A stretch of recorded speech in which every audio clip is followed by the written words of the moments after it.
only a small gray wolf with oversized eyes and a body that looked too frail beside the others. Broken, some wolves called her. Cursed, others whispered. Even Ember's own mother had turned away after seeing her transformed wolf. The shame in Alora's eyes had burned more deeply than any insult. Years later, Ember understood something far crueler. She had never been broken. She had simply been inconvenient, and inconvenient wolves were rarely shown mercy. They were removed. That truth had brought her to the execution circle. Silver chains bit into Ember's wrists as she knelt beneath the moon.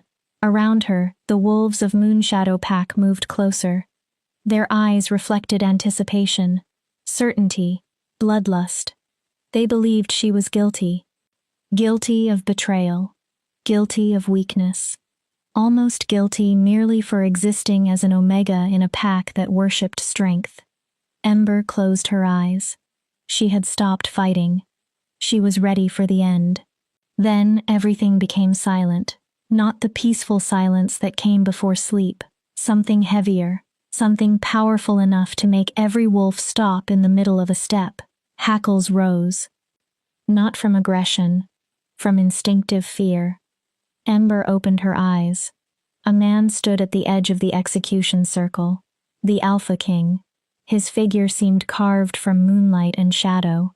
He had made no sound. He hadn't needed to. Power radiated from him so strongly that even the elders and beta enforcers lowered their gazes. Everyone submitted. Everyone except Ember.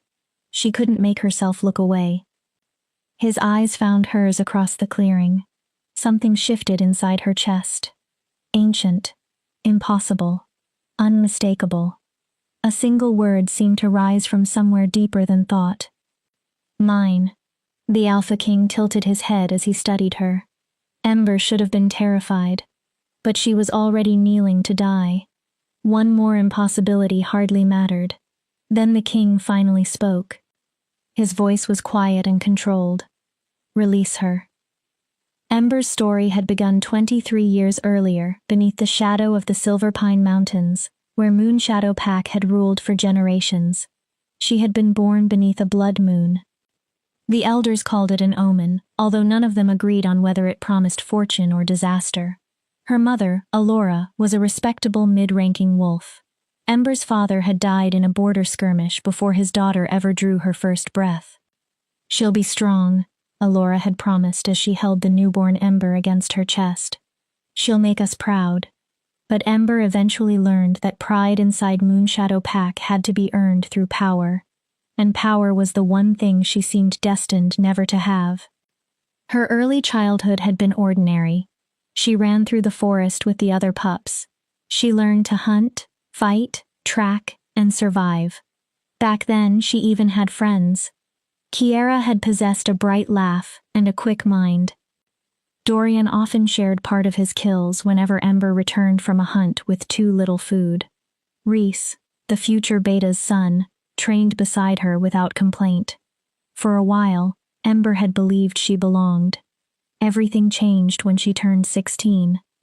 The entire pack gathered at the ceremonial grounds for the young wolves' first shifts.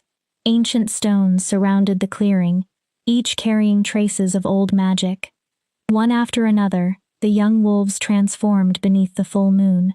Kiera became a beautiful russet wolf. Alpha potential was visible in every movement of her powerful body. The pack howled approval. Dorian transformed into a massive gray wolf whose beta strength was impossible to mistake. More celebratory howls filled the clearing. Then Ember's turn came. She felt fire racing through her veins. Her bones cracked and reshaped. Pain swallowed everything. And then, nothing. There was no overwhelming rush of power. No commanding instinct. No magnificent wolf. Only a small gray animal that barely reached the shoulders of the others. Worse, Ember had no scent. Every wolf possessed one. Scent revealed rank, strength, and even compatibility. Alphas often carried scents of thunder and iron. Betas smelled of rich soil and smoke. Even omegas normally carried softer scents such as wildflowers or honey, marking them as caretakers, nurturers, and the emotional heart of a pack. Ember smelled like nothing at all. Elder Moira approached Ember's transformed body slowly. Her nose twitched as she searched for any trace of identity or rank. None came. The clearing grew painfully quiet. At last, Moira spoke. No rank, no scent. The moon has rejected this one. The howls that followed were not celebratory. They sounded like mourning. Ember looked toward Alora. She wanted her mother to comfort her, to say the elders were wrong, to promise that she still belonged. Instead, Alora turned away. Her shoulders folded beneath shame. That night, Ember learned what true loneliness felt like. The following years became a long lesson in survival. Because she had no rank, Ember occupied an uncomfortable space inside the pack. Moonshadow did not exile her. Every wolf was useful for labor, and numbers mattered. But they never truly accepted her either. She received the worst work. She cleaned waste. She prepared dead wolves for burial. She repaired torn clothing, broken equipment, and tools no one else wanted to touch. Her home was a small hovel near the edge of the territory, far from the communal dens where families ate together, laughed together, and loved one another. Ember ate last. Sometimes nothing remained. She learned to speak only when someone addressed her first. Even then, most wolves barely listened. Kiera became one of Moonshadow's most promising young alphas. Whenever she passed Ember in the village, she often looked through her as though their childhood had never happened. Dorian took a powerful beta female as his mate and started a family. He stopped acknowledging that he and Ember had ever been friends. Only Reese remained complicated. He grew into the beta heir, second in authority, only to Alpha Garrett. Strong, handsome, respected. Everything an unmated wolf was supposed to want. And for reasons Ember could never completely understand, Reese continued noticing her. Once he found her scrubbing blood from the butchering stones. "You don't have to live this way," Reese told her. "I could talk to my father. Maybe I could get you assigned better work." Ember looked at the pity in his eyes. Something inside her shrank. "I don't need your charity, Reese. It isn't charity. He hesitated. "You deserve better." But Reese never actually challenged his father. He never confronted the pack. He never openly defended her. His kindness consisted of words and lingering looks. Nothing more. Still, Ember had been foolish enough to hope. Somewhere inside her, she imagined that perhaps she could matter to someone after all. That hope died 3 months before her execution. Moonshadow Pack gathered for the spring celebration, honoring the first successful hunt of the season and the couples who had pledged themselves as mates. The night was filled with music, dancing, and howls beneath the stars. Ember attended only because staying away would have been considered disrespectful. She stood at the back, trying to disappear. Then Reese walked forward. The crowd became quiet. "I've chosen my mate," he announced. Ember's heart stumbled. Earlier that evening, Reese had looked at her once. For a moment, she thought she saw regret in his eyes. "Kiera Nightshade," Reese continued. "Alpha-born, strong, worthy. She has agreed to stand beside me." The pack erupted into celebration. Kiera stepped forward, radiant with pride. Reese wrapped an arm around her. Something cracked inside Ember. She turned, wanting only to escape before anyone noticed her reaction. Then someone grabbed her arm. Kiera. Her childhood friend smiled at her, but the smile was sharp. "Stay." Ember froze. "You should see what happens when wolves who actually matter are chosen." "Kiera, did you really think he would choose you?" Kiera lowered her voice so only Ember could hear. "A broken omega with no scent, no rank, and no worth?" Her smile widened. "You've always been delusional, Ember." The words cut more deeply than claws. Then Reese approached with one arm still around Kiera. He looked at Ember with an expression she couldn't read. Apology, perhaps. Or relief. "You understand, don't you? Reese said quietly. I have responsibilities. This pack needs strong leadership. I can't. He made a helpless gesture. I can't choose weakness. Ember understood. Perfectly. She ran. Behind her came laughter. Then whispers. Pathetic. Delusional. Broken Omega. She locked herself inside her hovel and did not emerge for 3 days. That should have been the worst of it. Humiliating. Heartbreaking. But survivable. Then the children began disappearing. The first was Mira, a 5-year-old pup from a mid-ranking family. She had been playing near Moonshadow's eastern border when she vanished. The pack searched for days. They found nothing except a piece of torn clothing near the river. Within a week, 2 more children disappeared. Both came from families that had recently risen in rank. Both vanished near the territory's edges. Fear spread quickly. Patrols doubled. Parents refused to let their children wander alone. Then the elders began speaking of curses, omens, the blood moon beneath which Ember had been born. During one pack meeting, Elder Moira said the trouble had begun after Ember came of age.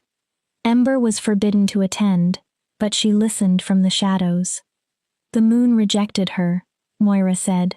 Perhaps she has brought darkness upon us all. The whispers became louder after that.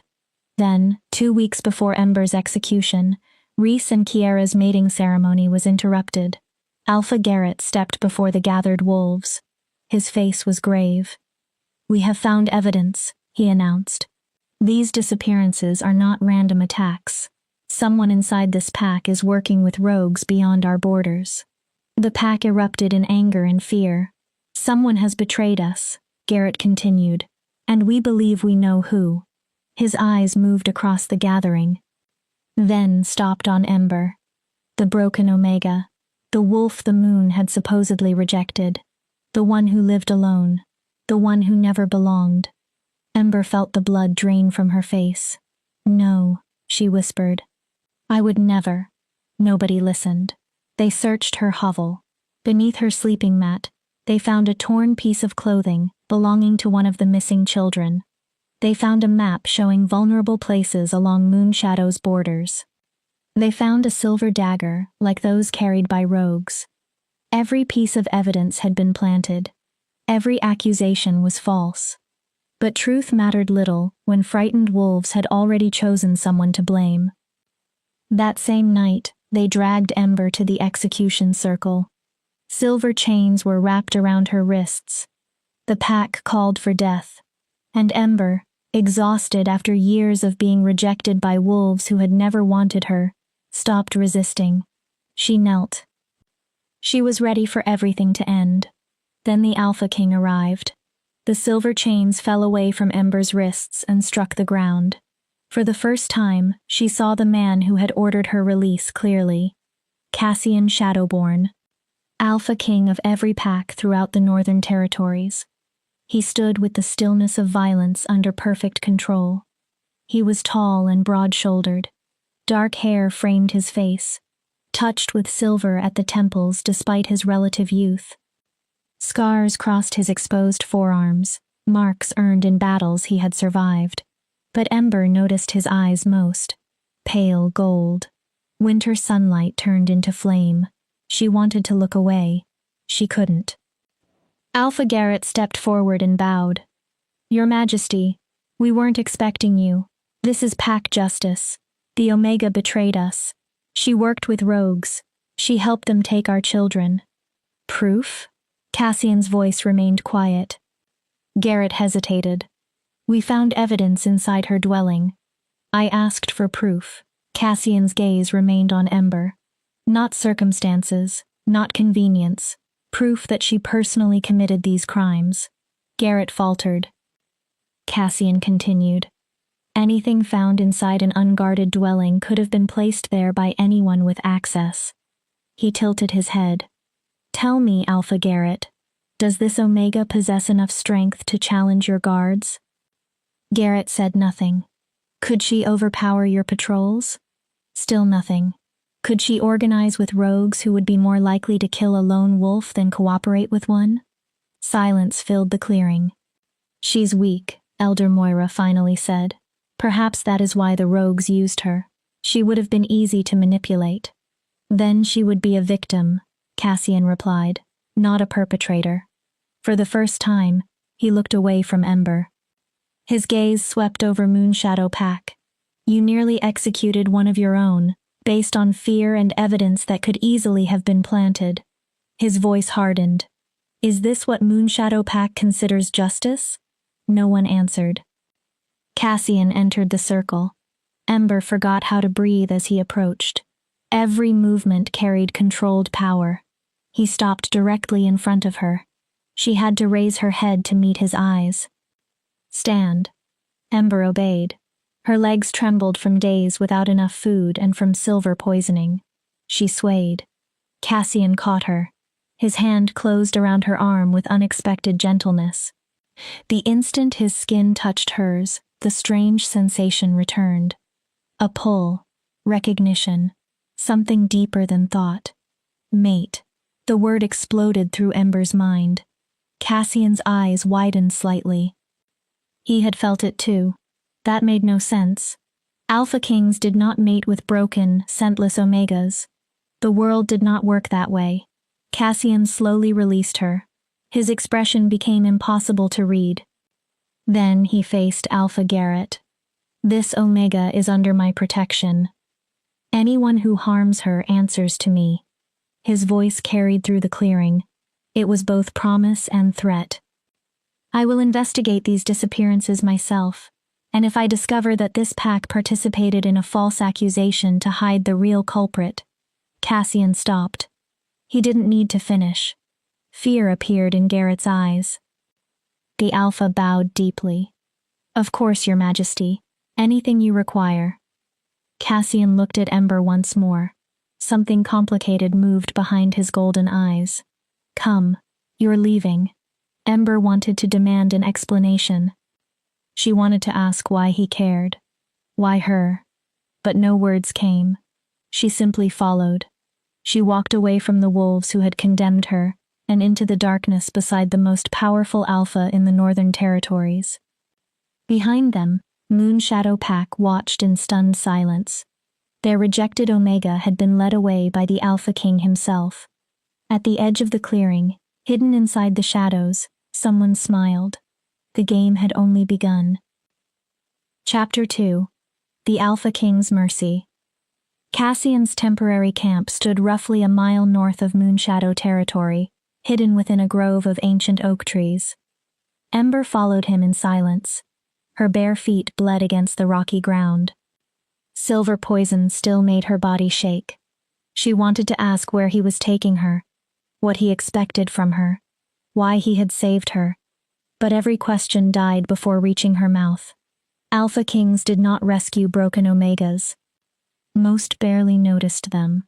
Yet Ember was walking behind Cassian Shadowborn through the night. The camp emerged between the trees. A dozen tents stood in an exact circle. Guards occupied carefully chosen positions. A low fire burned at the center. Every wolf moved with military discipline. Their strength made Ember's wolf retreat instinctively. These were members of the King's Guard. Elite warriors selected from packs across the Northern Territories. Powerful alphas and betas capable of tearing through ordinary rogues. Ember could barely remain in her shifted form for more than an hour. Now she stood among them. A massive beta approached Cassian. A scar ran along his jaw. Your Majesty, we heard the disturbance. Should we? Then he noticed Ember. Confusion crossed his expression. Who is this? A guest, Cassian answered. He looked at the beta. Thorn. Prepare the medical tent. She has silver poisoning. Thorn's eyebrows lifted slightly, but he bowed. At once, Your Majesty. When Thorn left, Cassian turned toward Ember. Firelight sharpened the angles of his face. His cheekbones. His jaw. But Ember remained trapped by those golden eyes. You're safe here, Cassian said. No one will hurt you. At last Ember found her voice. Why? Cassian studied her. Why what? Why did you save me? Why bring me here? Why any of this? She gestured toward the camp and then toward herself. I'm nothing.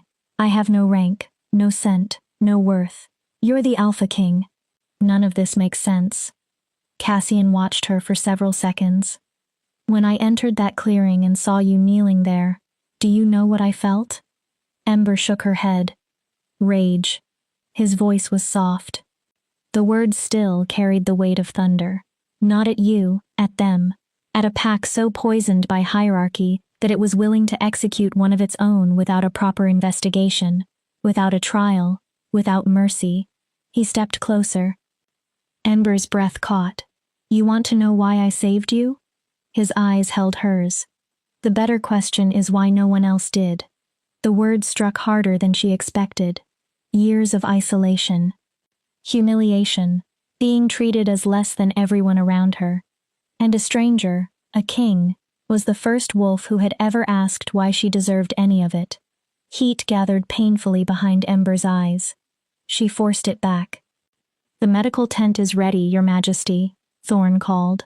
Cassian nodded. Go, let them treat you. We'll speak again tomorrow. Ember remained still. I don't understand what's happening. Neither do I. For 1 second, vulnerability slipped through Cassian's expression. But we'll understand it together. Then he walked toward the largest tent. Ember entered the medical tent. It smelled of herbs and clean linen.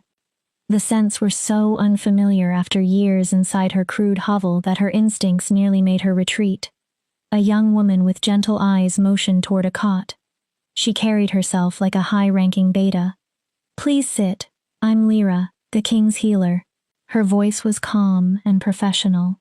I need to treat the burns. Ember sat and extended her arms. The skin beneath the silver chains was blistered and torn. In several places, the metal had burned deeply into the flesh.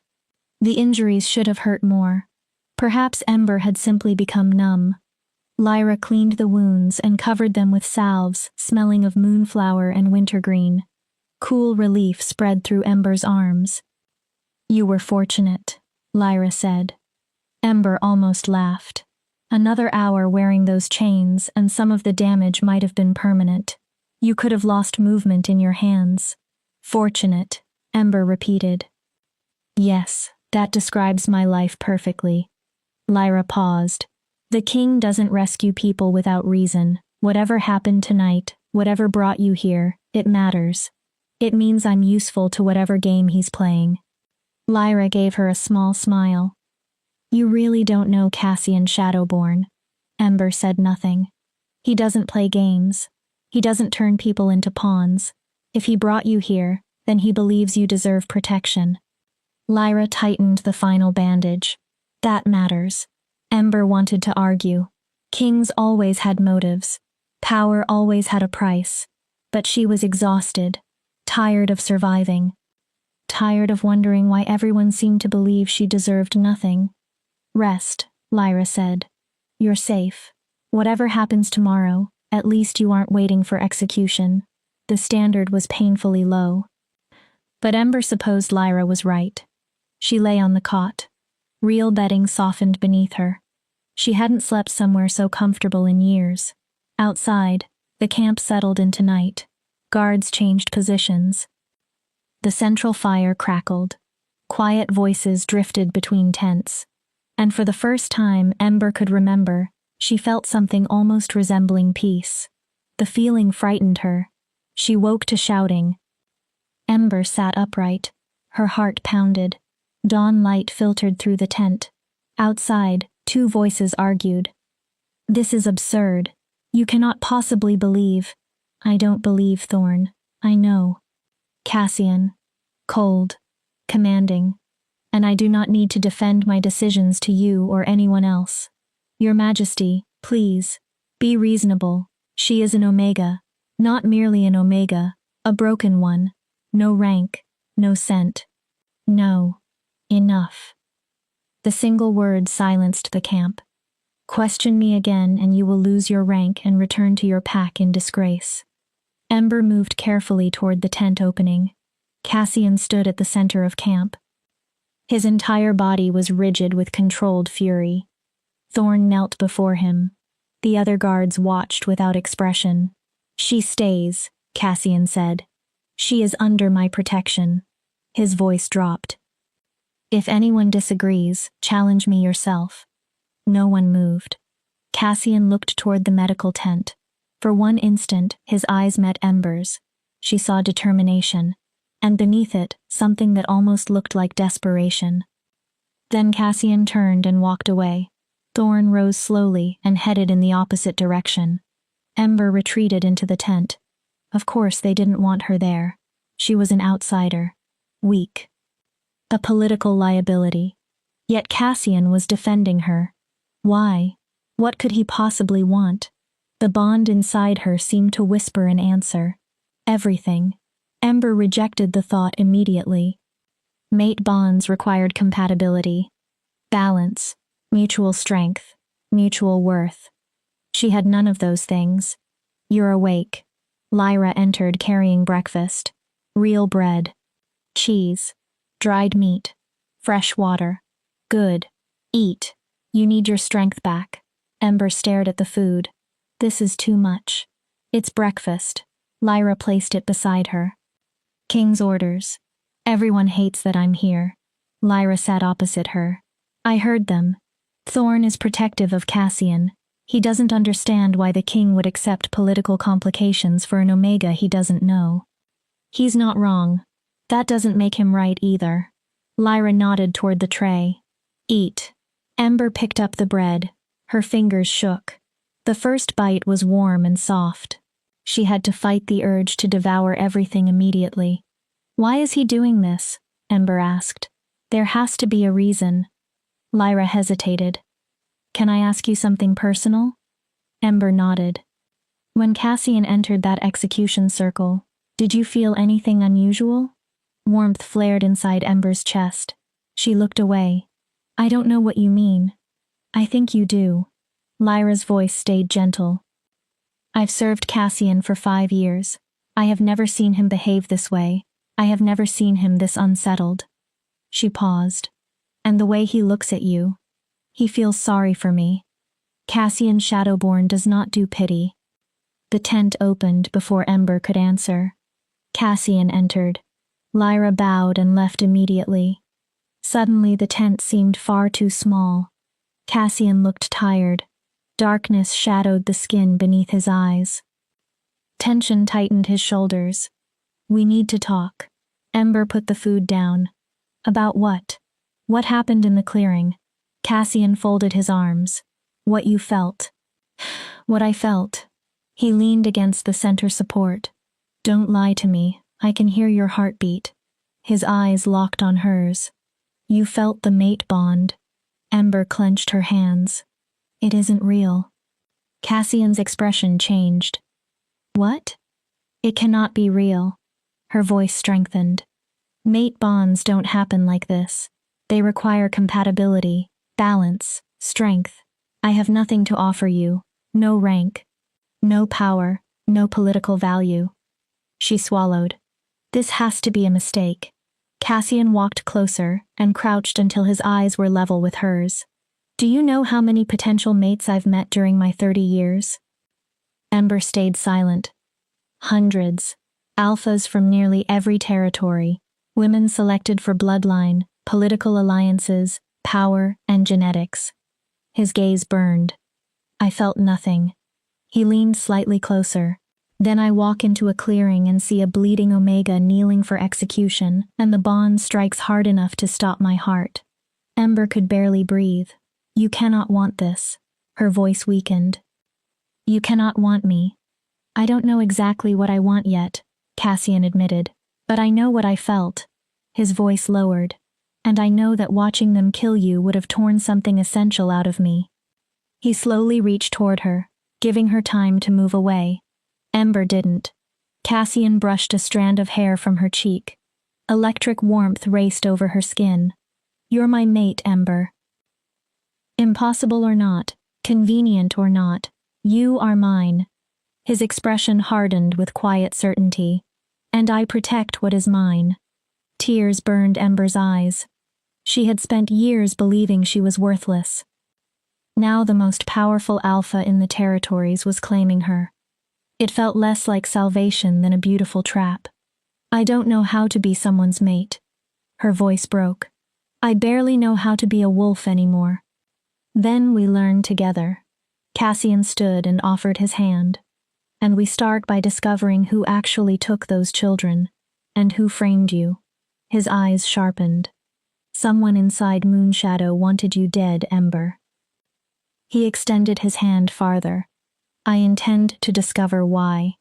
Ember stared at it. Scarred, powerful, steady. A hand capable of terrible violence. A hand that had saved her. Slowly, she placed her fingers inside his. The bond flared between them. For the first time in her life, Ember wondered whether she might actually possess value, even if she couldn't yet understand it. Outside the camp, someone watched from between the trees. Cold eyes followed the Alpha King's tent. The Omega had survived. Unexpected, but manageable. The watcher smiled and disappeared into the forest. The next stage could begin. Chapter 3. Shadows and Secrets. The investigation began at dawn. Cassian gathered his most trusted guards inside the command tent. Maps and reports covered the tables. The lingering scent of strong coffee filled the air. Ember stood awkwardly near the edge. She was the only Omega surrounded by powerful alphas and high-ranking betas. Thorn stood opposite her. His face remained controlled, but tension in his posture made his distrust obvious. Beside Thorn stood Dakota, a tall, lean alpha with silver streaks in her hair and sharp green eyes. Next to Dakota was Finn, a young beta barely into his 20s, who already carried a warrior's scars. Cassian spread a detailed map of Moonshadow territory across the table. 3 children disappeared during the past month. Mira Ashwood, 5 years old. Twins Jace and Lila Thornhart, 7. He pointed toward the Eastern Territory. All 3 disappeared near this border. Dakota studied the map. All 3 belonged to families recently promoted in rank. That suggests deliberate selection. A grudge against rising families, she continued, or an attempt to destabilize Moonshadow's hierarchy. Or someone knew those families would be distracted by their new positions, Finn added, celebrating instead of watching for danger. Cassian nodded. The evidence placed inside Ember's home was crude: Mira's torn clothing, a map of patrol routes, a rogue silver dagger. He looked around the table. Too crude. His finger tapped the map. Too obvious. Whoever framed her wanted Moonshadow to blame Ember before anyone examined the evidence properly. Thorn glanced toward her. Why? His suspicion remained. What makes her important? She's an Omega. Killing her would barely matter politically. Exactly, Cassian answered. His voice became quiet.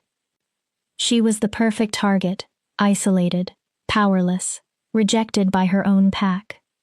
He looked directly at Thorn. Who would question her guilt? No one answered. Who would defend her? Again, silence. Ember wrapped her arms around herself. Even while Cassian defended her, she could feel everyone judging her. She wanted to help, but she knew nothing about investigations, nothing about strategy. Then a memory surfaced. The eastern border. Every wolf looked at her. Cassian raised one eyebrow. What about it? Ember swallowed. That's where Moonshadow assigned me to work. I spent months clearing fallen trees, maintaining boundary markers, checking old silver traps. Thorn frowned. And? I saw things. Ember moved toward the map. She pointed to a dense section of forest.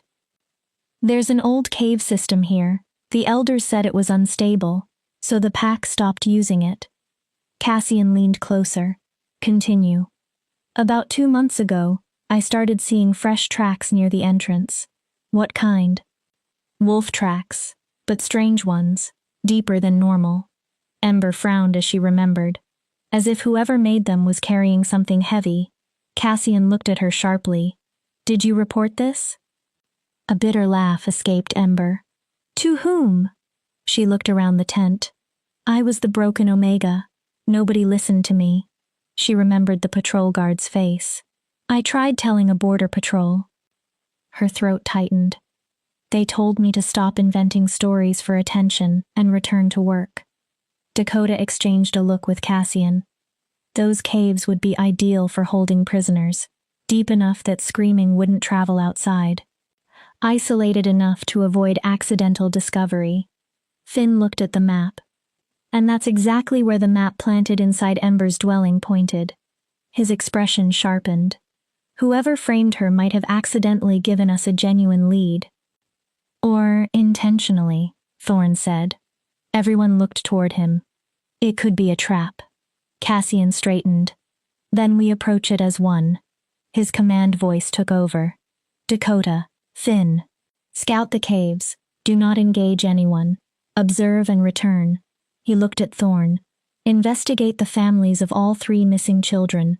Find out who knew their schedules, routines, and movements. Thorne nodded.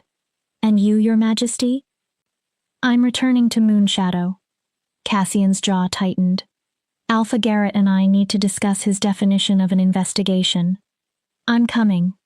The words escaped Ember before she reconsidered. The tent fell silent. Cassian slowly faced her. Ember. They tried to kill me. She heard unexpected steel in her own voice. They declared me guilty without a trial, without evidence, without allowing me to defend myself.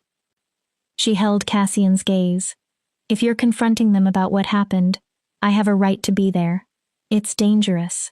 Cassian sounded less certain than the words suggested. I have lived with danger my entire life.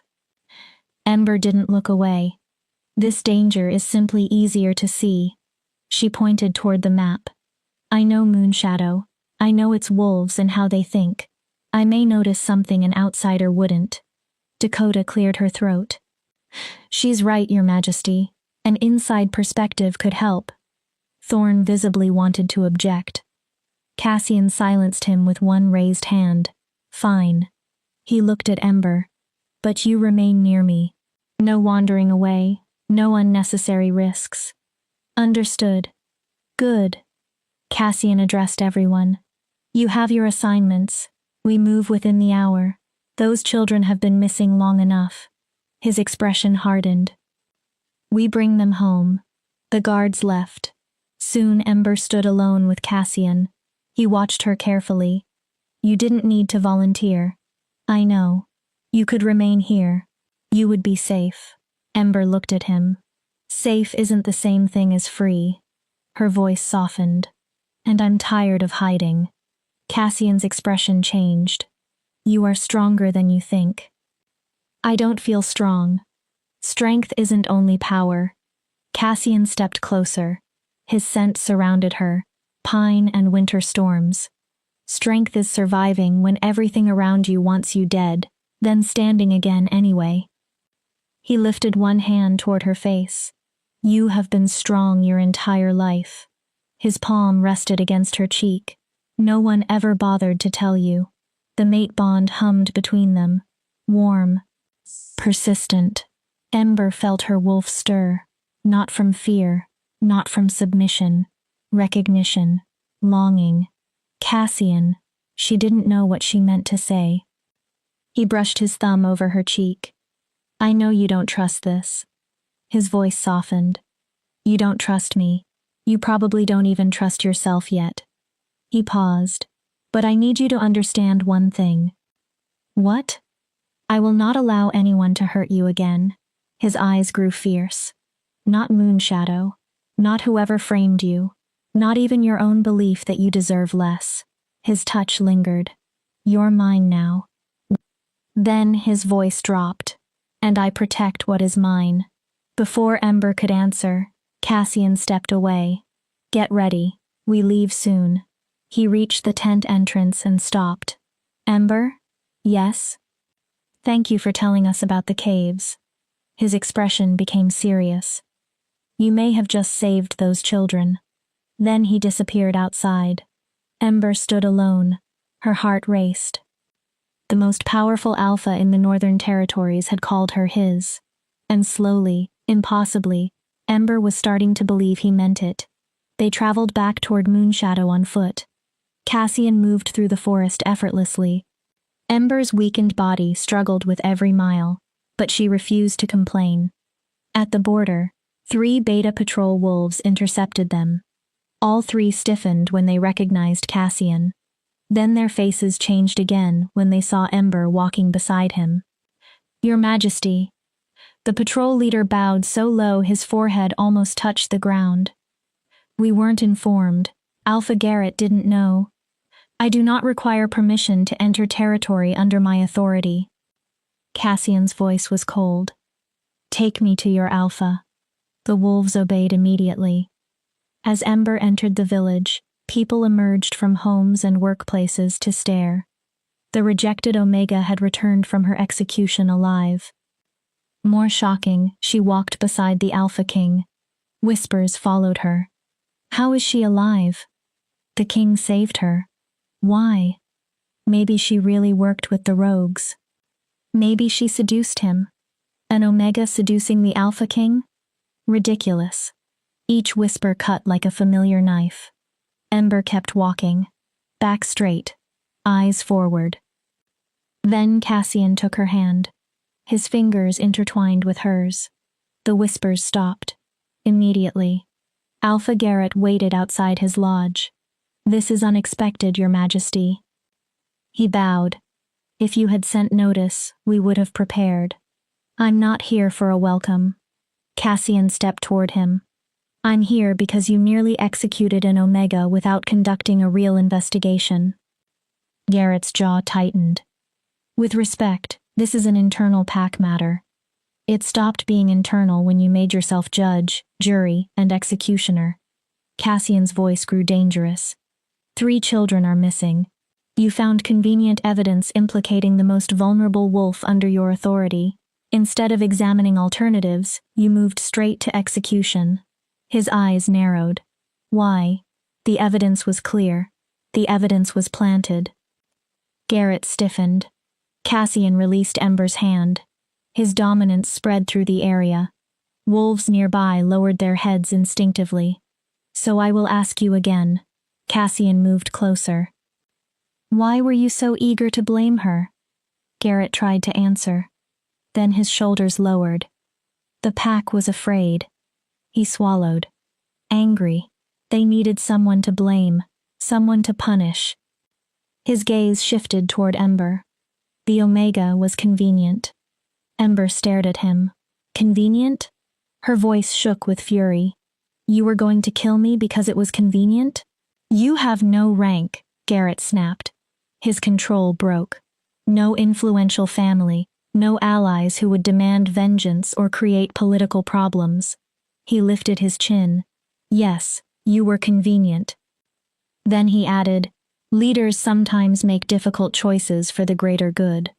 Cassian moved so quickly Ember barely saw him. One moment he stood beside her. The next, Garrett was pinned against the lodge wall with Cassian's hand around his throat. "The greater good?" Cassian's voice became terrifyingly soft. "Does not include murdering innocent wolves to calm a frightened mob." Garrett struggled for air. "You are Alpha of Moonshadow. Your duty is to protect every member." Cassian tightened his grip. "Not only the powerful." His eyes flashed. "Not only the convenient. All of them. Your Majesty, please."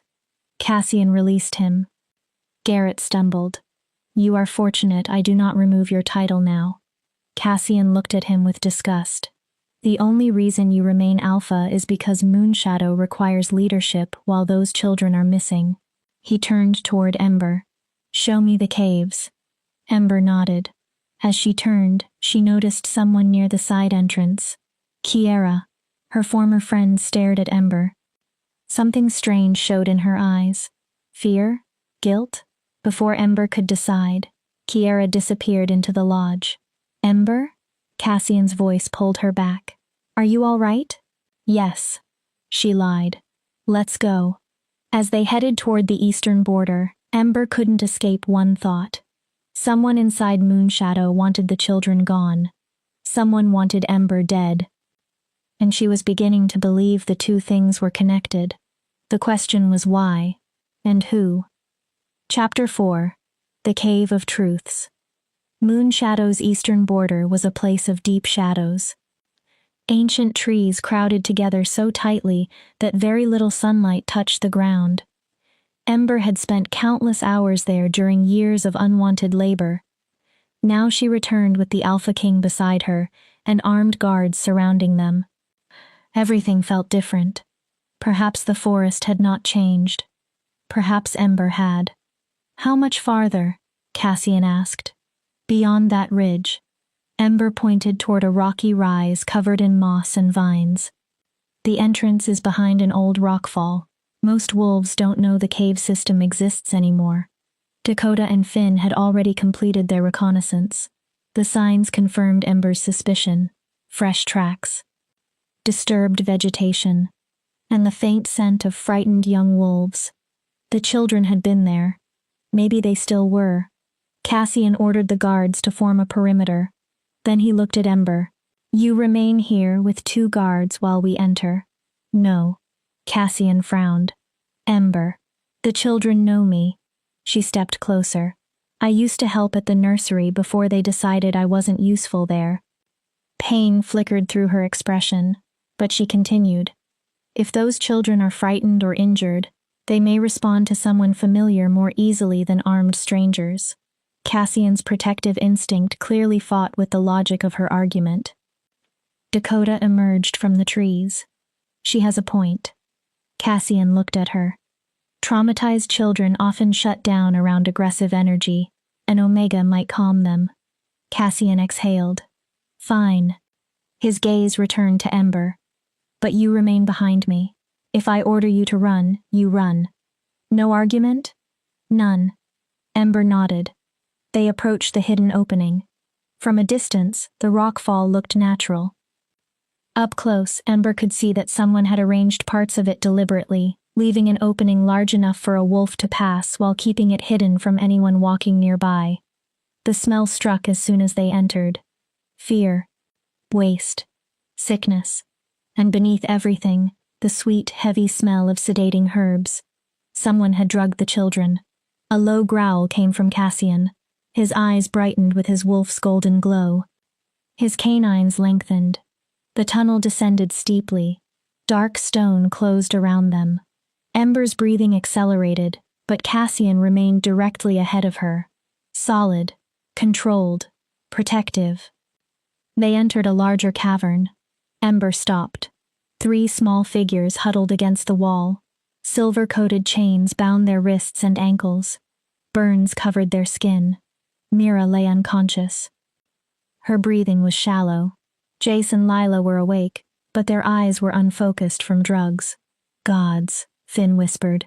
Cassian approached slowly. His partial shift receded so he would appear less threatening. You're safe, he told them. We're taking you home. The twins recoiled. They whimpered. Wait! Ember moved around Cassian. She kept her steps slow. Jace? Lila? Their eyes moved toward her. It's Ember. She crouched. Do you remember me? I used to tell you stories in the nursery about the moon goddess and the first wolves. Jace blinked. Recognition appeared slowly. Ember? Yes. She smiled despite the pain inside her. I'm here. Lila began crying. Mama. I know, sweetheart. Ember knelt beside them. We're taking you back to her. Her healing wrists accidentally brushed the silver chains. Pain burned through her arms. She ignored it. We need to remove these first. Can you both stay brave a little longer?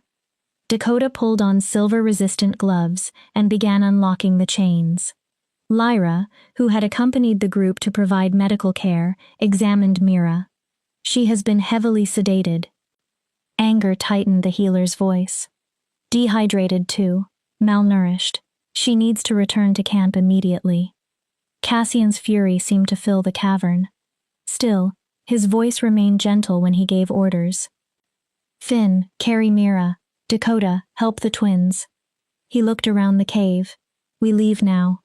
As the guards lifted the children, Ember noticed markings on the stone wall. Scratches. Not random scratches. Deliberate carvings. She stepped closer. Numbers. Dates. Names. Not only the 3 children they had found. Many more. Names stretched back almost 2 years. Cassian.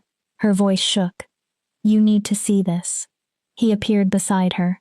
His eyes moved across the wall. Confusion became horror. Then something much colder. This didn't begin this month, he said. Ember continued reading. These are Omegas. Her finger followed the names. And low-ranking pups. Children whose disappearance would draw less attention. Families without enough influence to force serious investigations. Dakota stepped closer. This is organized. Her voice was cold. Someone has been taking children from Moonshadow for years. Finn stared at the names. But why would anyone? Then, realization hit him. His face paled. The slave networks. Ember's stomach turned. Rogue trafficking networks were whispered about throughout Wolf Society. Criminal organizations dealing in weapons, territory, and people. Omegas were particularly valuable because many could not defend themselves effectively. Children were worth even more. Easier to transport. Easier to control. Easier to break. We return to Moonshadow, Cassian said. His voice had become deadly calm. Garrett has questions to answer. He looked once more at the names. And if he is involved. The unfinished threat was enough. They left the cavern. The rescued children were wrapped in blankets and carried by the guards. Ember's thoughts raced. Whoever had organized this possessed authority. Enough authority to approach children without causing suspicion. Enough power to conceal disappearances. Perhaps an alpha, perhaps a beta. When they emerged into the fading afternoon, someone was waiting. Reese. 3 beta wolves from Moonshadow's inner circle stood behind him. Your Majesty. Reese bowed. Alpha Garrett sent us to help. We heard you found the children. Cassian stared at him. How convenient. Reese stiffened. You arrive exactly when we're leaving. Cassian's gaze shifted toward the betas. And how interesting that Garrett knew exactly where to send you. The pack has searched this region for weeks, Reese answered. When scouts reported your people moving this direction, we assumed. You assumed we needed assistance? Dakota cut in. Her green eyes narrowed. Or you needed to make sure certain evidence never returned to the village? The wolves behind Reese moved uneasily. Hands drifted toward weapons. Cassian growled. Low. Warning. I wouldn't. Every beta froze. My guards outnumber you, outrank you, and currently possess less patience than I do. We didn't come to fight, Reese said quickly. He raised both hands. We came to help. Those pups belong to our pack. We want them safe. Excellent. Cassian smiled. The expression frightened Ember more than anger. Then you won't object to accompanying us back to Alpha Garrett so we can discuss how children disappeared for 2 years without Moonshadow leadership noticing. Reese paled. 2 years? Cassian stepped closer. That cave contains names and dates proving children have been systematically taken for 2 years. His dominance increased. So you will come with us. Cassian's gaze hardened. You will answer every question honestly. A pause. Or I will assume you participated.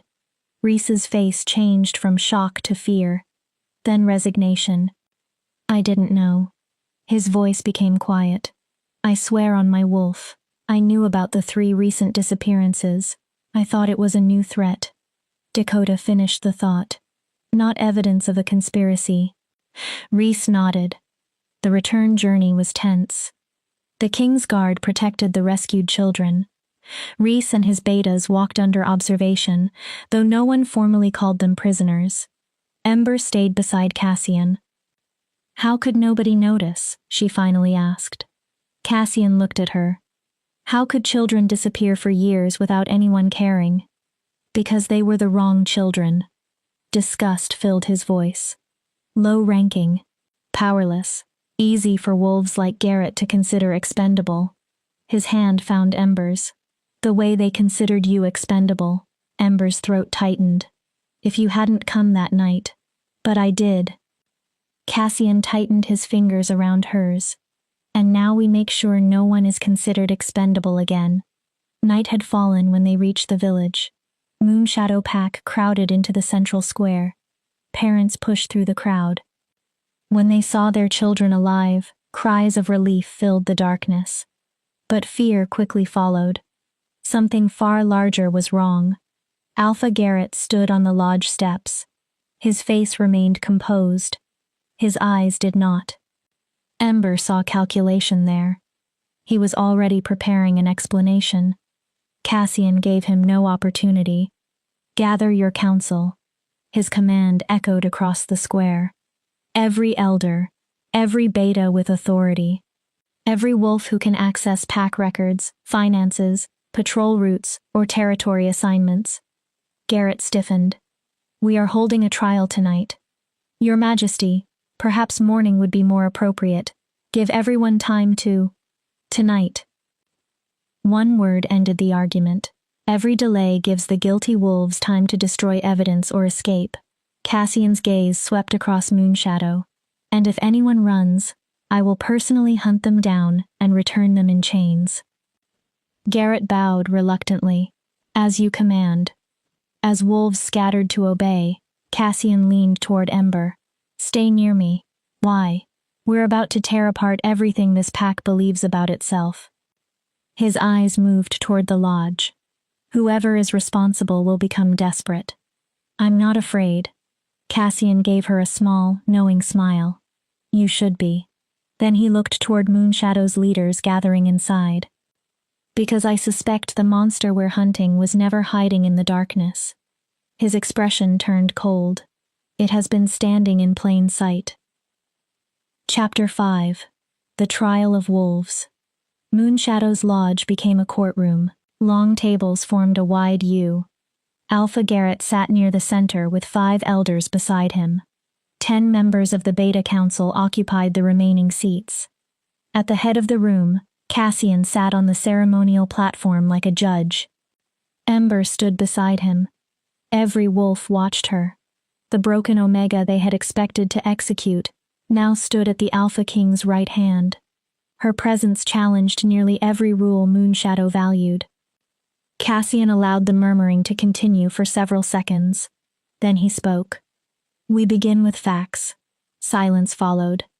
3 children disappeared during the past month. He looked toward the council. Evidence was planted inside Ember's home. That evidence resulted in a false accusation and almost resulted in her execution. Several wolves shifted uneasily. Today we found those 3 children alive inside caves near your eastern border. A few relieved breaths moved through the room. Cassian continued. Those caves also contain evidence connected to more than 20 kidnappings during the past 2 years. The room erupted. Impossible. 2 years? We would have noticed. A growl from Cassian stopped everyone. You did not notice. His voice hardened. Or you chose not to notice. He leaned forward. Children under your protection were kidnapped, drugged, chained, and hidden, while your leadership focused its energy on killing an innocent Omega, because that was easier than finding the truth. Elder Moira leaned forward. If what you're saying is true, Cassian's gaze sharpened. I'm not saying I accept it yet, but if it is true, then whoever concealed these crimes possessed significant access. She looked around the council. This cannot be ordinary rogue activity. No, Dakota said from the doorway. This was internal. Finn nodded. The question is who possessed authority, access, and motive. And who profited, Dakota added. Slowly, the room's attention moved toward Garrett. His face went blank. Too blank. You cannot seriously believe I would harm children from my own pack. Cassian's voice remained soft. Why not? Garrett stared at him. You were willing to kill Ember without conducting a legitimate investigation. Cassian leaned back. You already demonstrated that fear can matter more to you than justice. His golden gaze did not move. Why should anyone assume trafficking children is beyond your moral limits? Because I am the alpha. Garrett struck the table. This pack is everything to me. The pack? Thorne stepped forward. He carried a rolled parchment, or its reputation. He opened the document. The records recovered from the cave show that nearly every child taken before this month was either an Omega or low-ranking. His voice sharpened. Children whose families could not create political problems. He spread another sheet across the table. Names, dates, amounts of gold. The lodge became silent. These are payment records. Thorne looked at Garrett. 23 children across 2 years. His finger moved along the entries. Each child sold to rogue networks. Gasps spread across the room. The payments were large enough to noticeably increase PAC funds. Thorne's eyes remained on Garrett. Funds under your authority. Garrett's face lost color. I have never seen those records. His voice shook. Someone is framing me just as they framed Ember. These ledgers weren't placed conveniently in your house, Dakota said. They were hidden inside a concealed compartment in the caves. She pointed at the handwriting. And portions appear consistent with official Moonshadow documentation. Several council members looked at one another. Elder Moira slowly stood. If this is true, Garrett. Her voice trembled. If you sold children belonging to this pack, I didn't. Garrett slammed both hands against the table. Yes, I knew some children had vanished. Ember stared at him. Yes, I allowed investigations involving lower-ranking families to become less important than other pack matters. His voice became desperate. But I never sold anyone. He looked at Cassian. Someone else is doing this. Someone wants to destroy me. Then name them. Cassian's command landed heavily. Who else can access pack finances? No answer. Who has territory records? Silence. Who can travel throughout Moonshadow without being questioned? The room seemed to contract. Then Reese spoke. The Beta Council. Everyone turned toward him. We all have access. His voice remained quiet. Any one of us could have done it. 10 pairs of eyes shifted. Some angry, some frightened. A stocky beta named Garrick stood. You accuse us? He glared at Reese. I've served Moonshadow for 30 years. Then his face changed. My daughter. He stopped. My Sarah disappeared months ago. His voice broke. We thought she had run away with a rogue male. He looked toward Thorne. You're telling me she could have been taken? Thorne checked the ledger. His expression became grim. Sarah Ironhide. Garrick stopped breathing. 15 years old. Low-ranking Omega. Thorne swallowed. Taken 7 months ago. His eyes lifted. Sold for 200 gold pieces to a rogue organization in the Western Territories. Garrick howled. The sound shook the lodge. He lunged across the table at Garrett. 2 council members restrained him. You sold my daughter. I didn't. My child. Garrick fought against the wolves holding him. She was 15. I swear I didn't know. Garrett stumbled backward. Cassian raised one hand. His dominance forced silence. Someone here is responsible. He looked around the room. The ledgers established that. His attention shifted to Garrett. But Garrett is correct about one thing. Several wolves stiffened. One wolf could not maintain an operation like this alone. Cassian stood. Someone identified targets. He slowly walked across the platform. Someone carried out kidnappings. Another step. Someone handled transactions with rogues. His eyes moved from face to face. And someone concealed the evidence. Fear entered the room. Cassian stopped. Every council member will submit to questioning. A few wolves protested. Your movements during the past 2 years will be verified. Your personal finances will be inspected. He looked at the doors. If anyone refuses, hides records, or attempts to leave Moonshadow territory, I will treat that wolf as guilty until proven otherwise. One elder stood angrily. You cannot strip us of our rights. Cassian's eyes went cold. You surrendered your claim to comfort when children were sold beneath your watch. His voice dropped. Be grateful I am investigating before executing. Ember had remained silent. Something about the ledger bothered her. She reached toward it. May I? Cassian nodded. She spread the parchment before herself. Names, dates, gold amounts. Then Ember saw a pattern. The disappearances increased. Dakota moved closer. Ember traced the dates. During the first year, only 4 children disappeared. At least 3 months separated each case. Her finger moved lower. But 19 were taken during the most recent 6 months. Desperation, Dakota said. Or demand, Finn added. Maybe both. Ember continued studying the list. And look at the final 3. She pointed. Mira, Jace, Lila. Cassian leaned toward her. All 3 belonged to families that recently gained rank. The earlier victims were deliberately low profile, Ember said. The last 3 weren't. Cassian understood. They were meant to attract attention. Or create chaos, Ember replied. Her thoughts moved faster. When children from powerful families vanish, everyone responds. Patrols double. Parents demand investigations. Leadership panics. Thorne nodded slowly. And while everyone watches the new cases, nobody reopens the old ones. Dakota's expression hardened. A distraction. Finn frowned. For what? Ember returned to the ledger. Then she saw a note written in different ink, added after the earlier entries. She read it quietly. Final shipment before termination. Close operation. Eliminate evidence. Cold spread through her. They planned to stop. Cassian looked at her. But first they needed one final crisis.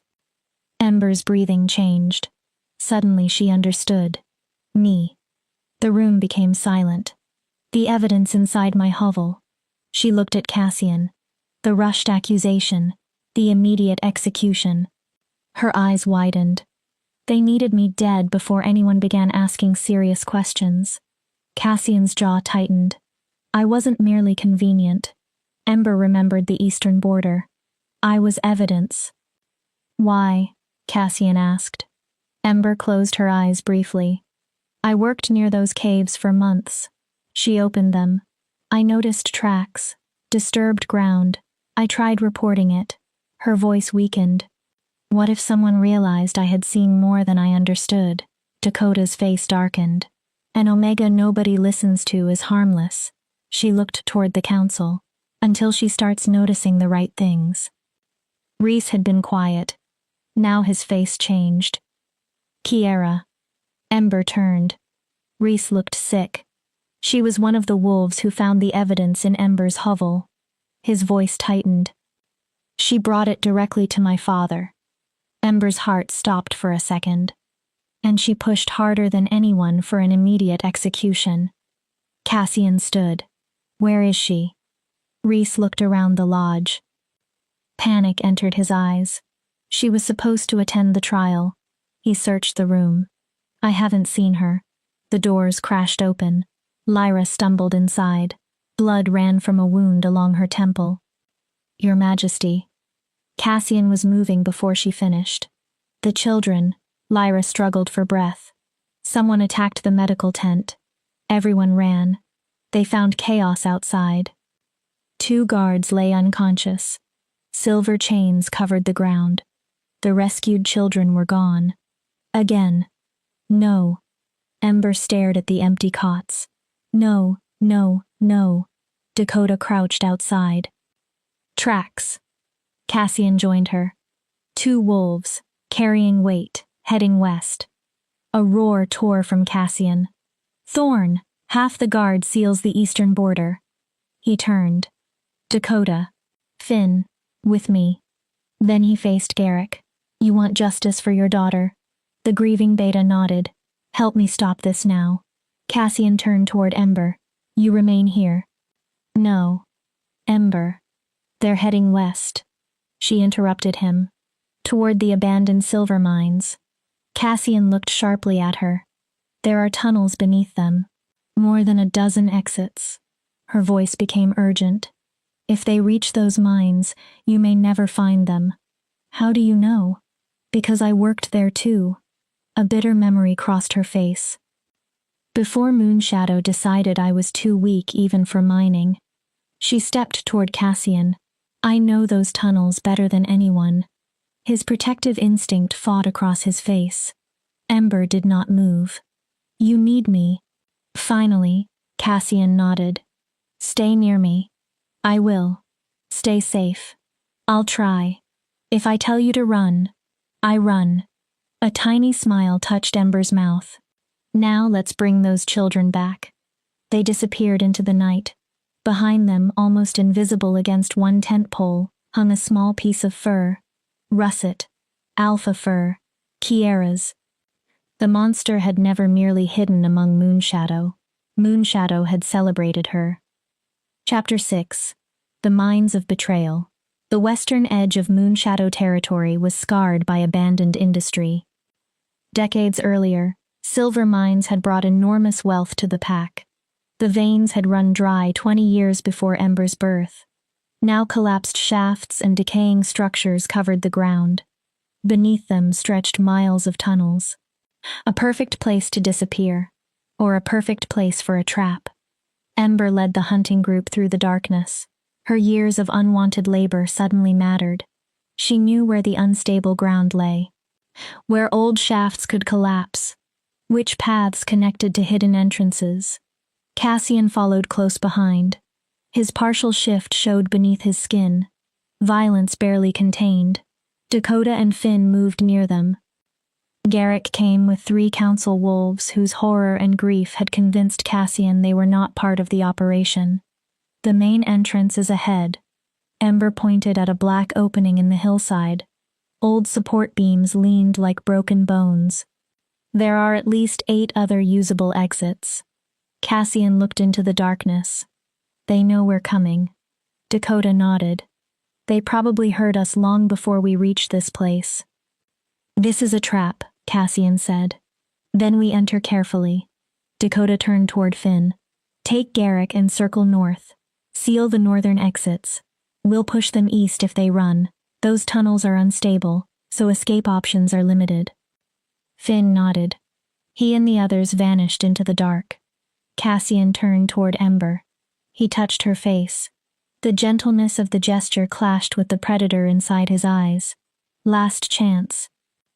Ember already knew what he would say. You stay here and guard the entrance, and allow you to enter tunnels you've never seen while hunting wolves desperate enough to kidnap children twice. Ember covered his hand. No. Cassian looked at her. We do this together. The mate bond warmed between them. Something changed in Cassian's face. Not defeat. Trust. Together.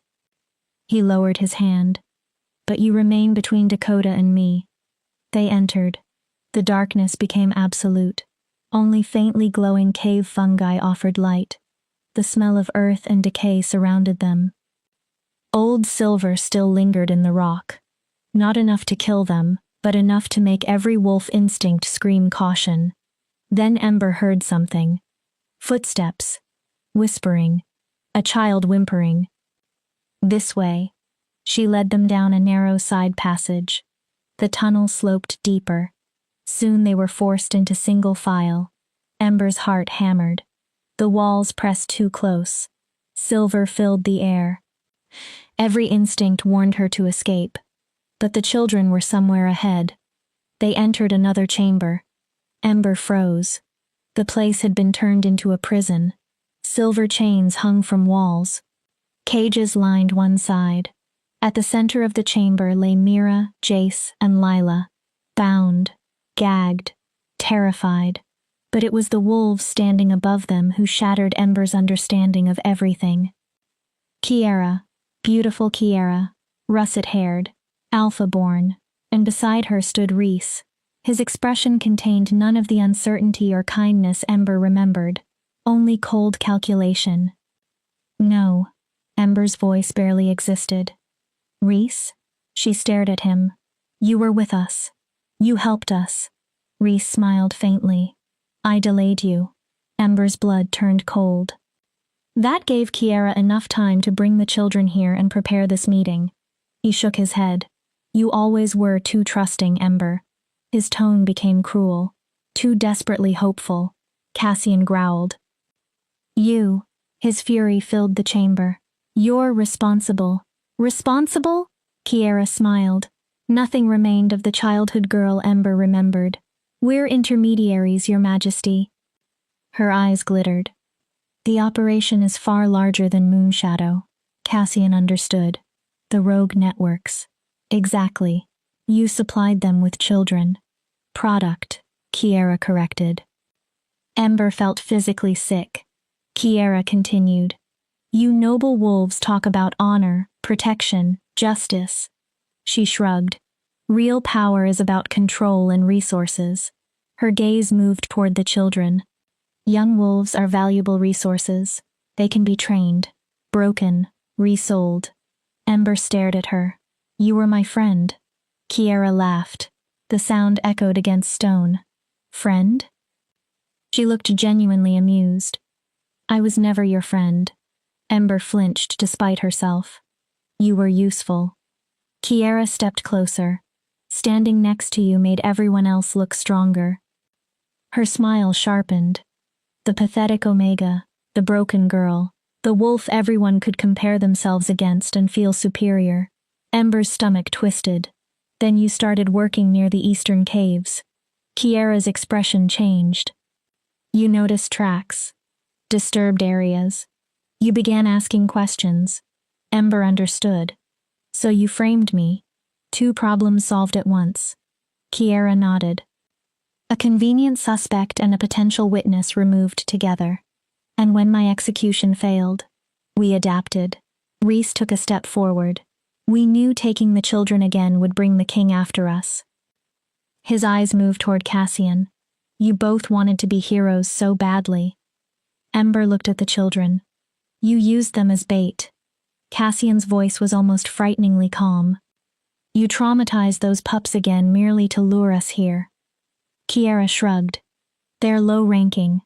Garrick was not there to hear it. Perhaps that was fortunate. They would have been sold eventually. Kiera smiled. At least now they're useful. Dakota attacked. She moved faster than Ember could follow. Her claws extended toward Kiera. At the same instant, hidden wolves poured from alcoves around the chamber. Rogues. At least 12. The trap closed. Cassian fully shifted. Power exploded through the room. He crashed into the first attacker. Bone and flesh gave way beneath his strength. Dakota fought beside him. Precise. Lethal. But rogues continued emerging from side tunnels. Then Ember saw Reese. He was moving toward the children.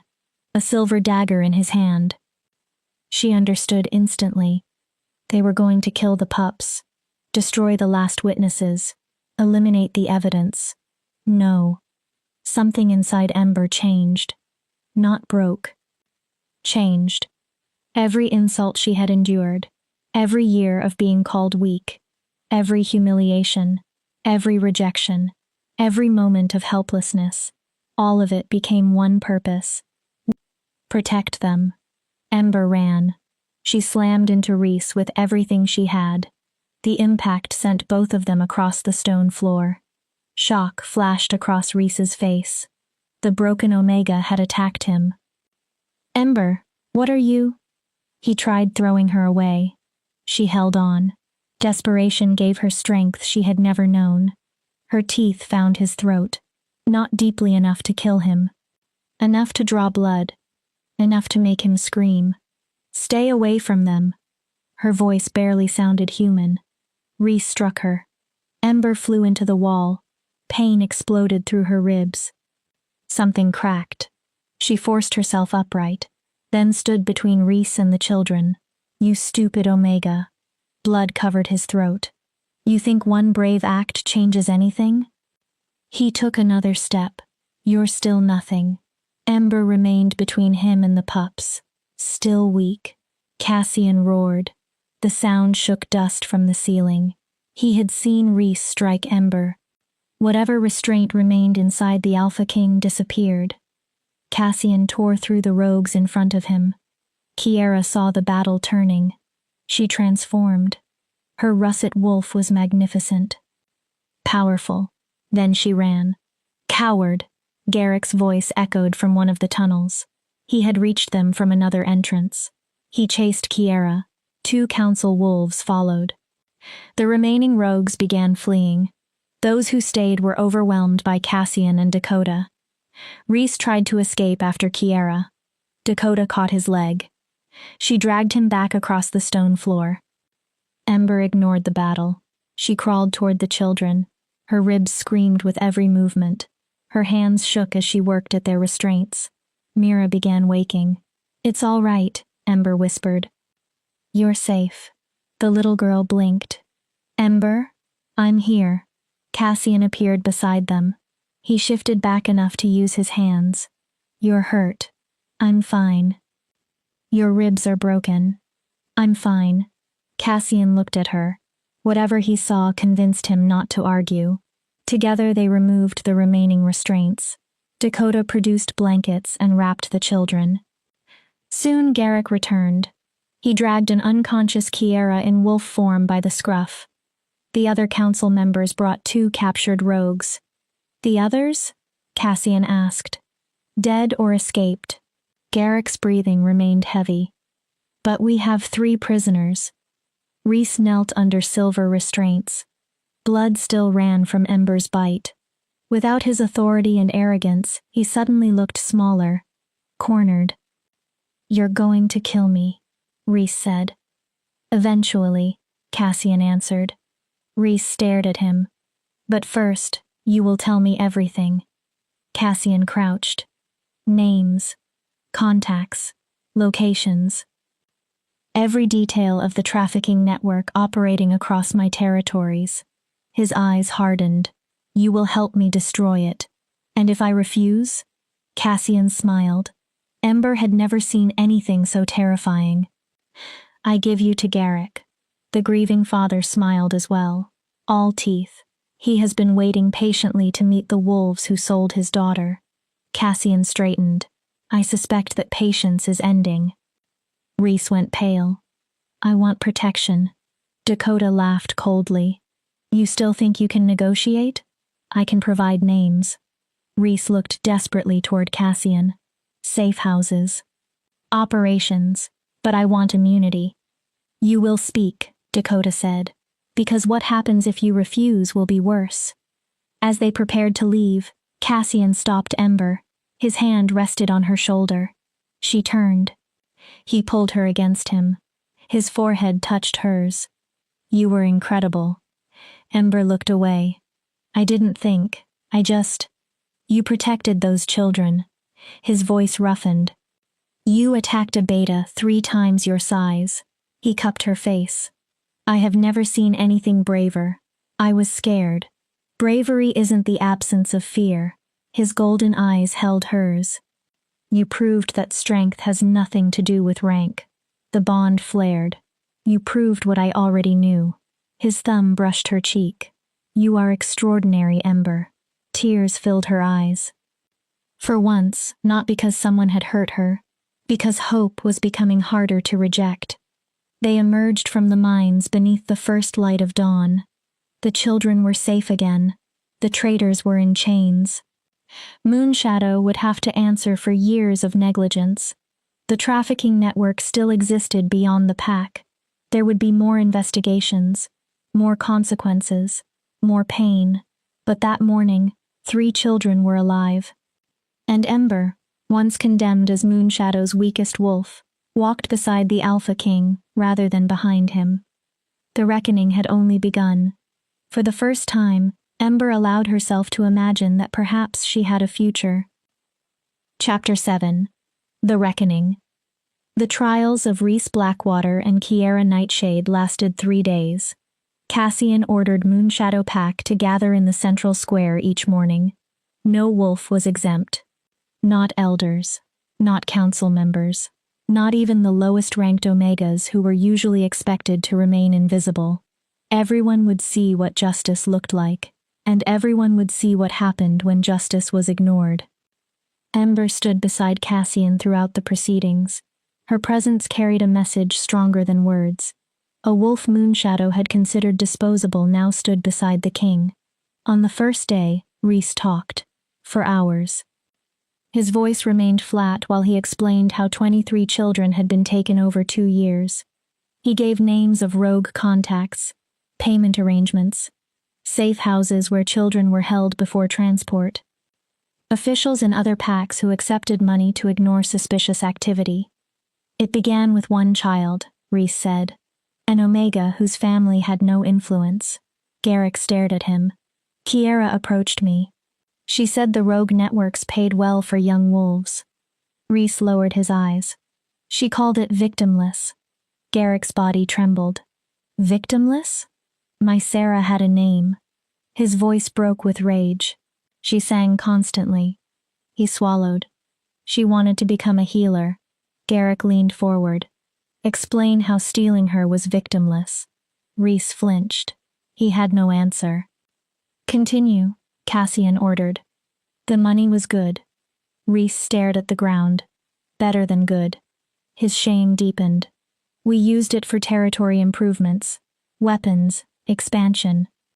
He hesitated.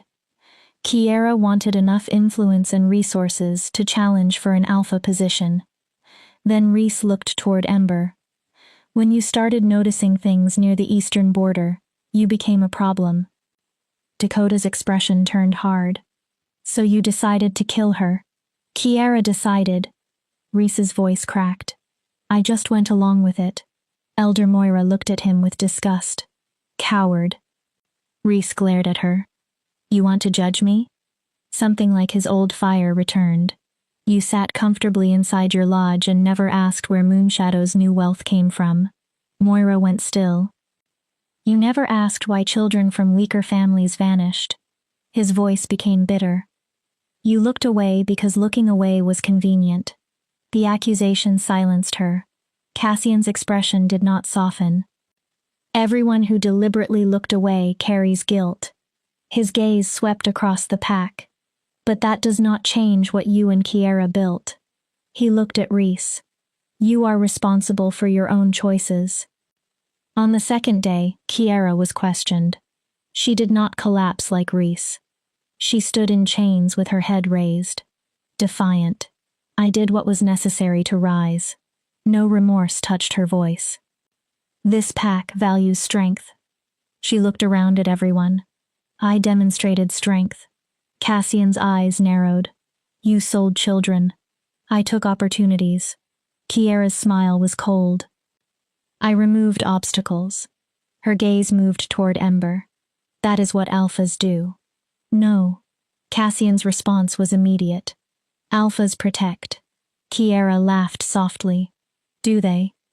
She looked directly at him. You rule the northern territories. How many wolves have suffered because solving their problems was inconvenient for you? A murmur moved through the crowd. How many wolves have you sacrificed for what you called the greater good? Kiera tilted her head. Don't pretend we're so different, Your Majesty. Cassian's jaw tightened. Ember saw something move in his expression. Not guilt. Recognition of the weight leadership carried. Then Cassian answered. The difference is that I remember every wolf I failed. Silence. I lose sleep over choices that hurt others. His voice became colder. You see children as currency and feel nothing. Feelings don't change reality, Kiera replied. Moonshadow is weakening, territory shrinks, resources disappear. She lifted her chin. I found a way to secure its future. By selling children.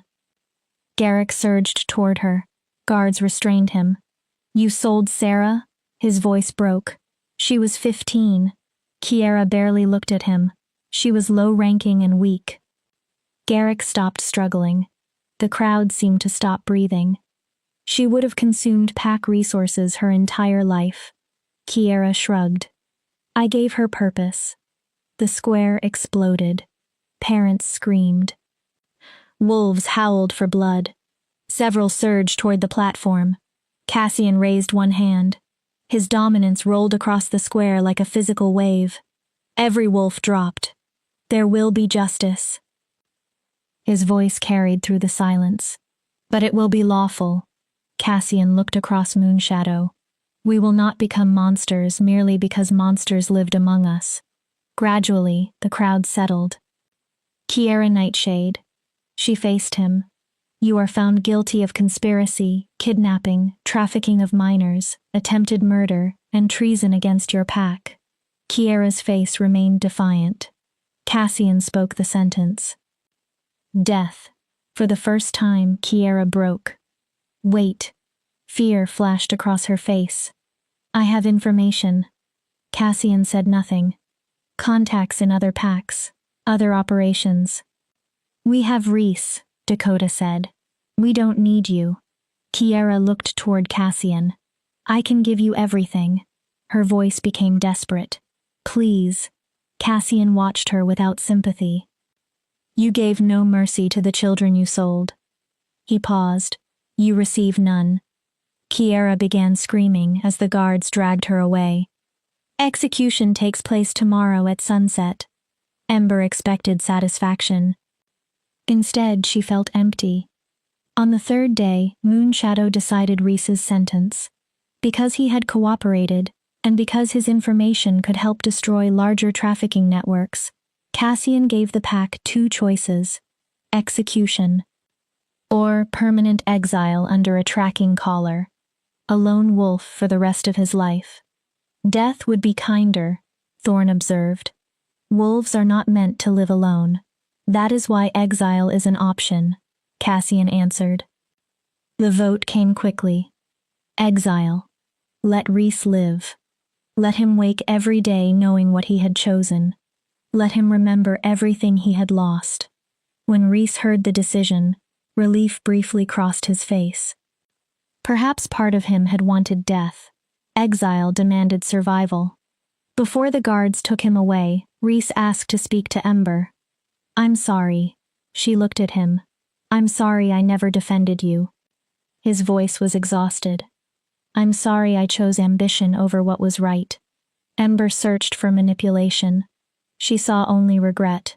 I don't forgive you. Reese nodded. But I hope someday you learn how to forgive yourself. His eyes lifted. Because living with what you did may be worse than exile. Reese lowered his head. Then the guards led him away. At sunset, Moonshadow gathered for Kiera's execution. Pack tradition allowed execution by combat. Alpha Garrett initially possessed the right to carry out the sentence as pack leader. Before he could accept, Garrick stepped forward. I challenge for executioner's right, the square murmured. Garrick stood beneath the fading light. She sold my daughter. His face carried grief that would never completely disappear. I claim a father's right to vengeance. The request was unusual. Garrick was a beta. Kiera had been alpha-born. Cassian considered him, then nodded. Granted. The father's claim comes before tradition. Kiera was brought forward in chains. She no longer resembled the proud alpha who had mocked Ember. 3 days had stripped away her certainty. The guards removed the restraints. Please. Kiera's voice shook. I don't want to die. Garrick looked at her. Neither did the children you sold. Kiera started crying. Some of them died, frightened and alone. His voice trembled. Calling for parents who could not find them. Garrick shifted. A massive gray beta wolf replaced the grieving father. Years of labor and hardship marked his body. Kiera shifted as well. Her russet alpha wolf remained beautiful, powerful, but her spirit had already collapsed. The fight lasted less than a minute. Garrick fought with something rank could not measure. A father's grief. Rage. Love. When it ended, Kiera lay motionless on blood-stained earth. Garrick returned to human form. Then he wept. Ember turned away. She had wanted justice. She had demanded that Kiera answer for what she had done. But watching someone she had once called a childhood friend die left only emptiness.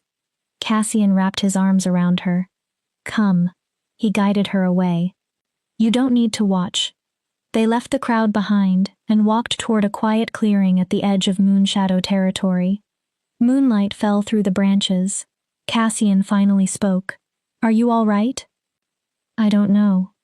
Ember looked toward the ground. I thought seeing them punished would make me feel better. Vindicated? Maybe. She exhaled. Instead, I'm just tired. Cassian took her hand. Justice doesn't heal wounds. Ember looked at him. It stops the bleeding long enough for healing to begin. His thumb moved over her fingers. But healing takes time, work, and people who refuse to let you disappear into your pain. Ember studied him. This king had disrupted everything to save her, challenged Moonshadow traditions, accepted political consequences, all for a rejected Omega he had barely known. Why did you really save me? Cassian remained quiet. You felt the mate bond in that circle. Ember swallowed. But you could have ignored it. You could have walked away and avoided all of this. Her voice softened. Why didn't you? Cassian looked into the trees for several seconds. When I was young, my father told me something. He turned back. He said a true alpha's strength is not measured by how fiercely he protects powerful wolves. Cassian stepped closer. It is measured by how gently he lifts those who have no power. His golden eyes held hers. I didn't truly understand him until I saw you kneeling there. Ember's chest tightened. You were surrounded by wolves who should have protected you. Cassian's voice became rougher. They should have valued you. Instead, they chose to destroy you because your death was easier for them than facing the truth. He moved closer. I saved you because allowing them to kill you would have made me part of their cruelty. His hand touched her cheek. I saved you because every instinct in me screamed that you mattered. Cassian hesitated. And because the moment I looked into your eyes, for the first time, the Alpha King looked vulnerable. I knew something in my life would remain incomplete without you. The mate bond burned warmly between them. Tears slipped down Ember's cheeks.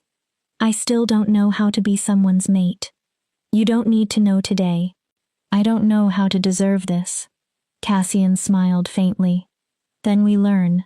He pressed his forehead against hers. One day, one moment, until you believe what I already know. Ember whispered, What? That you were never broken. His eyes softened. You were surrounded by wolves too blind to see your light. Cassian kissed her. Slowly, carefully, no demand. Only promise. Under the moon, Ember allowed herself to consider something she had never dared believe. Perhaps she could become whole. The next morning, Cassian gathered Moonshadow pack. Ember stood beside him. I am taking Ember as my mate. The pack became silent. She will stand as Luna of the Northern Territories. Cassian looked across the crowd. Anyone who challenges her position challenges me. No wolf spoke. Then one wolf knelt. Another followed. Then another. Not from fear. Acceptance. The Omega Moonshadow had rejected was now being acknowledged by the wolves who once considered her worthless. A different life waited ahead. Chapter 8. The Luna's Burden. The mating ceremony would take place beneath the next full moon. 10 days away. For Ember, those 10 days existed between two lives. She had left the medical tent and moved into Cassian's private pavilion. The space was large and comfortable. It made her feel protected. It also made her painfully visible. Members of the King's Guard treated her respectfully now. Sometimes Ember caught them watching. She couldn't tell whether their expressions held curiosity, doubt, or disbelief that a formerly rejected Omega could become Luna. Ember wondered the same thing herself. You're thinking loudly again. Cassian sat behind a desk reading reports. Ember lowered the etiquette manual Lyra had given her. I'm always thinking loudly. Cassian looked up. One of my few talents. He smiled. Your talents also include surviving years of abuse, discovering evidence everyone else ignored, identifying a trafficking route, attacking a beta 3 times your size to protect children, and somehow making me laugh after I've spent hours reading about corrupt officials. Ember felt heat rise into her face. Cassian leaned back. I would say you possess more than one talent. Compliments still made her uncomfortable. She changed the subject. Moonshadow is talking. Moonshadow always talks. About us. Cassian closed the report. About whether I'm suitable to become Luna. Let them talk. He crossed the pavilion and crouched in front of her. Ember, there will always be wolves who believe you aren't strong enough. His gaze remained warm. Dominant enough. Powerful enough. Whatever enough means to them. Cassian took her hands. Those same wolves questioned me when I became Alpha King at 25. Ember blinked. You? They called me too young. He smiled dryly. Too idealistic. Too concerned with weaker wolves. Too unwilling to make hard choices. What changed their minds? Nothing.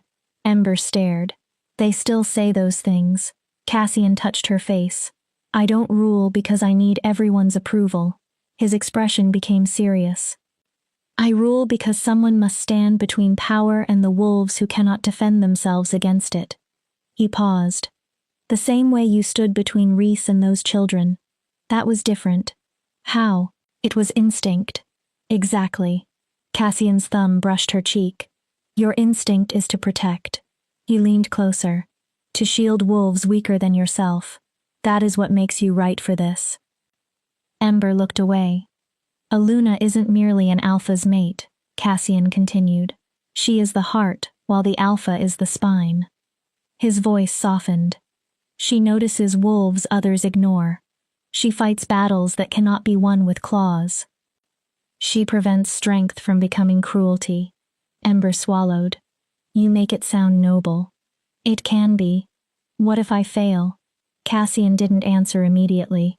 What if they need something I cannot give? Then you try again tomorrow. He pressed his forehead against hers. And again the day after that. Eventually, you look backward and discover you became the wolf you were meant to become, while you were too busy trying to notice. Ember closed her eyes. I believe in you, Cassian whispered, even when you still struggle to believe in yourself. A knock interrupted them. Thorn entered. Your Majesty. Your Majesty. Cassian immediately straightened. His gentleness disappeared beneath the Alpha King's authority. There has been a development during the interrogation of the captured rogues. What? One prisoner asked to speak specifically with Ember. Ember frowned. Why? He claims he has information about her family. Cold moved through Ember. My family. Her mother was dead. At least, that was what Ember had assumed. Alora had left Moonshadow 5 years earlier. She had been unable, or unwilling, to tolerate the shame she associated with her broken daughter. Ember had heard nothing from her since. Thorn looked toward Ember. He says your mother is alive. Ember forgot how to breathe. And he says she worked with the trafficking network. No. The word emerged as a whisper. That isn't possible. Cassian took her hand. He may be lying. Ember's eyes remained fixed on Thorn. A manipulation. Cassian squeezed her fingers. Or he may be telling the truth, Ember said. She felt hollow. I need to know. The captured rogue was kept inside a reinforced silver-lined cell at the edge of camp. He appeared only slightly older than Ember. His eyes had the hardness of someone who had spent his life beyond normal pack society. Ember stopped outside the bars. Cassian stood on one side of her. Thorn stood on the other. You asked for me. The rogue looked up. You're Alora's daughter. His gaze moved over Ember's face. I can see it. Same eyes. Where is she? The rogue smiled. Safe. Ember's stomach tightened. Comfortable. His smile widened. Living better than she ever did in Moonshadow. Ember stepped closer. Explain. Your mother was smart. Cassian growled faintly. When she realized you would never become anything useful, she decided she wouldn't let your weakness drag her down with you. What deal did she make? Information for gold. Ember went still. Patrol routes. The rogue began listing them. Families whose children wouldn't be immediately missed. The old eastern caves. Each word cut deeper. In return, the network gave Alora enough gold to start a comfortable life in the Western Territories. You're lying. Am I? The rogue leaned toward the bars. How did the network know Moonshadow's internal patrol structure? Ember didn't answer. How did Kiera know exactly what evidence would make you look guilty? He smiled. Your mother sold you out, little Omega. Cassian stepped forward. Enough. Ember raised one hand. He stopped. She looked at the rogue. Keep talking. Alora told Kiera how to frame you. Ember's face went numb. What items would look most suspicious? What fears Moonshadow already associated with you? The rogue's voice became cruel. The scent. She wanted you dead. Ember closed her eyes for 1 second. So she could finally stop being ashamed of the daughter she wished she never had. Cassian growled. Ember stopped him again. Why tell me? Because I want a deal. The rogue sat back. My freedom for your mother's location. Cassian laughed once. Cold. You expect freedom? She started the operation in Moonshadow. The rogue's gaze stayed on Ember. Kiera and Reese were tools. Cassian's expression hardened. You trafficked children. I'm offering information. The rogue leaned forward. And she deserves to confront the woman who gave birth to her and traded her life for gold. Ember wanted to leave. She wanted to reject every word. But not knowing would follow her forever. Where is she? Cassian looked at her. You don't have to do this. I do. We can find Alora without him. I need to know. Ember looked at Cassian. Please. His jaw tightened. Then Cassian faced the rogue. You give us her exact location. The prisoner waited. In return, I do not execute you. His eyes brightened. You will receive the same sentence as Reese. Permanent exile. Tracking collar. Cassian stepped closer to the bars. If this information is false, or if you send Ember into a trap, his voice became soft. I will find you. The rogue swallowed. And your death will not be quick. He nodded. Ashford. Ember listened.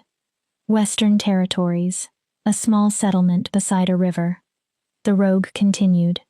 She lives under the name Alora Riversong. How far? About 3 days. The prisoner sat back. She thinks nobody will connect her to Moonshadow. Ember looked at him. She's wrong. They departed at dawn. Only Ember, Cassian, Dakota, and Finn went. A small, fast group. Thorn remained at Moonshadow to continue interrogations and contact other packs reporting suspicious disappearances. The journey carried Ember through landscapes she had never seen. Dense forests opened into plains. Plains became rolling hills. Beyond them lay the border country between organized pack territories and rogue lands. Cassian rarely moved far from her. His presence anchored Ember while her thoughts spiraled. Had Alora always hated her? Had every childhood kindness been false? Or had years of social shame slowly poisoned whatever love her mother once possessed? On the second night, Cassian sat beside Ember near their campfire. You don't have to confront her. Ember stared at the flames. We can arrest her without putting you through this. I need to hear it from her. You may never receive an answer that makes sense. I still need to look at her. Ember finally turned. I need to understand how a mother does this to her own child. Some people don't deserve understanding. Maybe. Ember looked back at the fire. But I deserve closure. Cassian pulled her against him. His scent wrapped around her. Pine. Winter storm. Safety. Whatever she says, remember that her choices do not define your worth. Ember wanted to believe him. But somewhere deep inside lived the 16-year-old girl who had transformed beneath the moon and watched her mother turn away. Maybe Alora had been right. Maybe Ember really had been a burden. The mate bond pulsed. Cassian couldn't hear her thoughts, but he felt the pain behind them. His wolf answered with fierce warmth, reassurance. Then Cassian spoke. I love you. Ember froze. He looked at her. I know neither of us has said it. His voice was steady. But before we reach Ashford, you need to know. He touched her cheek. Whatever we discover there, I love you. A pause. Completely. Another. Irrevocably. Ember's eyes filled. And nothing she says can change that. I don't know if I'm ready to say it back. Cassian did not flinch. Not because I don't feel it. Ember struggled to continue. I'm frightened. Her voice broke. Everyone I have ever loved eventually left. Cassian held her closer. I'm not going anywhere. You cannot promise that. I can promise what I choose. He looked into her eyes. Not today. Not tomorrow. Not willingly. Ever. They reached Ashford on the third day. The settlement held perhaps 100 wolves. It sat peacefully beside a sparkling river. Comfortable homes lined quiet paths. The kind of place where wolves disappeared into new lives. Alora's house stood near the river, modest, well cared for. Her garden contained herbs and flowers. Smoke rose from the chimney. Someone was home. Ember's hands began trembling. Cassian remained a few steps behind. Dakota and Finn waited farther back. They gave her room, but stayed ready. Ember knocked. Footsteps sounded inside. The door opened. Alora stood there. She looked older. Silver streaks ran through her dark hair. Lines marked the corners of her eyes. But she was healthy, well-dressed, well-fed, comfortable. While Ember had been chained for execution, her mother had lived peacefully beside a river. Alora's face turned white. Ember? Her mouth opened. But you. Ember stared at her. You thought I was dead. Alora recoiled. That was the plan, wasn't it? Ember's voice became cold. Help arrange the kidnappings, help frame me, let Moonshadow execute me. She took one step forward. Then you would finally be free from having a broken daughter. I don't know what you're talking about. Don't. Alora stopped. Do not lie to me. Ember's voice cracked like a whip. Not now. She looked directly into her mother's eyes. I know you gave Kiera information. Alora's face changed. I know you helped the trafficking network understand Moonshadow. Her breath became shallow. I know you told them how to frame me. Alora's expression crumbled briefly. For 1 second, Ember thought she saw grief.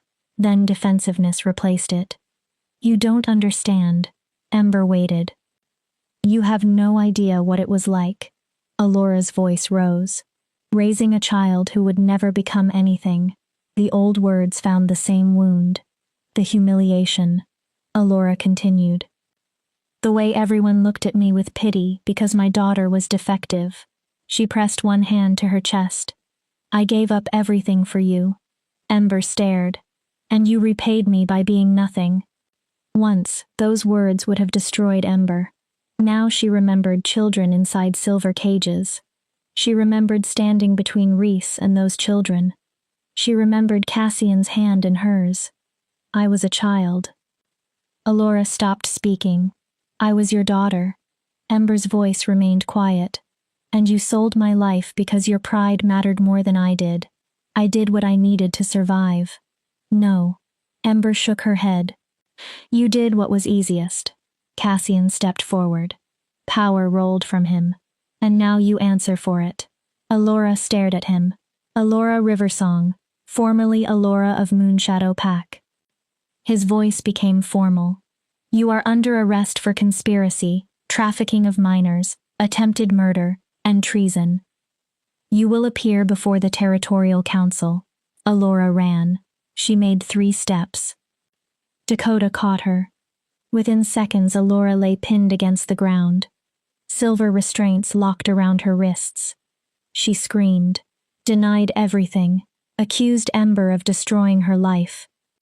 Ember stood completely still. She had wanted answers. Instead, the emptiness became unbearable. Cassian wrapped his arms around her. Ember broke. Years of pain tore free. She sobbed against him. Grief for childhood, for abandonment, for the mother she had spent years wishing would return. "I've got you," Cassian whispered. He held her while her body shook. "Let it out." Ember cried beside the peaceful river. Not for the woman being taken away in chains. For the mother she had never truly possessed.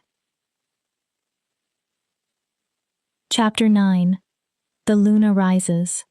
The journey back to Moonshadow was quiet. Alora traveled in restraints. She refused to speak. Refused even to look at Ember. Ember was grateful. There was nothing left she wanted to say. Instead, she tried to focus on what waited ahead. The full moon was only 3 days away. 3 days until the mating ceremony. 3 days until she would formally stand beside Cassian as Luna. On their final night of travel, Cassian found Ember sitting with her knees pulled against her chest. "You're doing it again." She glanced at him. Doing what? Trying to carry the entire world alone. Cassian sat beside her. Evening cold pressed around the camp. His warmth eased it. "You don't need to repair everything Alora damaged." "Don't I?" Ember looked away. "This trafficking operation began because she was ashamed of me. Ember, if I had been stronger." Cassian's voice became firm. "Stop." She looked at him. "Your mother made choices." His tone softened. "She could have protected you, loved you. She could have been proud that her daughter survived years of cruelty." Cassian shook his head. Instead, she chose greed and resentment. He touched Ember's hand. "That belongs to her." "Then why does it feel like mine?" "Because part of you still believes love is something you failed to earn." Ember went silent. Cassian turned her toward him. "If you had only been stronger, more powerful, more acceptable." His eyes held hers. "You think she would have loved you?" Ember's throat tightened. "But love is not a prize someone earns." Cassian touched her face. "It is given." His voice softened. "And anyone who makes you fight for the right to receive basic love has already failed you." Ember wanted to explain the knot of guilt, anger, and grief still twisting inside her. Cassian kissed her before she could. Soft, steady, the same devotion he had shown since the execution circle. 3 days, he murmured. Ember opened her eyes. 3 days until the entire world knows you are mine. His mouth curved. "And I am yours." Ember's fear returned. "What if I'm not ready? Then I stand beside you while you become ready. What if I fail? Then we fail together." Cassian gave her a crooked smile. "And then we stand up and try again." Ember looked at him. "You're not afraid?" Cassian gave her a crooked smile. "I'm terrified." She blinked. "That one morning you'll wake up and realize you could have chosen better than a king barely keeping half his territories from arguing with the other half." Ember almost smiled. "I worry I won't be enough to repair what they did to you." "You are enough." The force of Ember's answer surprised both of them. "You're more than enough." She squeezed his hand. "You're everything." The mate bond flared, warm and golden. Something moved inside Ember. Not complete healing. The beginning. They reached Moonshadow at midday. The territory had transformed. Garlands of silver moon blooms hung from trees and buildings. White banners bearing Cassian's crest moved in the wind. A raised platform stood in the central square, decorated with crystals designed to reflect the full moon. Ember stared. Beautiful. Overwhelming. Terrifying. Lyra hurried toward them. "Thank the goddess." Relief filled her face. "I thought you might miss your own ceremony." She hugged Ember carefully. Representatives are arriving from across the northern territories. Ember's stomach dropped. Alphas, Lunas, council members. Everyone wants to see this. To see whether I'm worthy. Lyra's smile sharpened. Let them judge. She looked Ember over. They'll see what I see. What? A wolf who survived what should have destroyed her. Alora was taken to holding cells. Her formal sentencing would happen later. As the guards led her away, Ember met her mother's eyes once. There was no apology, no affection, only resentment. Ember turned away. She was finished grieving a mother who had never existed. The next 2 days passed in relentless preparation. Lyra taught ceremony protocols, where Ember would stand, what she would say, how she would receive the silver Luna markings on her wrists. Dakota drilled her on the names, ranks, and political importance of visiting leaders. Whenever the preparation became overwhelming, Cassian stole Ember away. Sometimes they walked through the forest. Sometimes they sat beside the river. He reminded her that beneath politics, ritual, and power, this ceremony belonged to them. The night before the full moon, Cassian approached with a small wooden box. I have something for you. Ember opened it. Inside rested a delicate silver necklace. A crescent moon pendant hung from the chain. Inside the curve of the moon sat a tiny glowing stone. What is it? A moonstone. Cassian lifted the necklace. It contains a drop of my blood. Ember looked at him. An old alpha tradition. He moved behind her.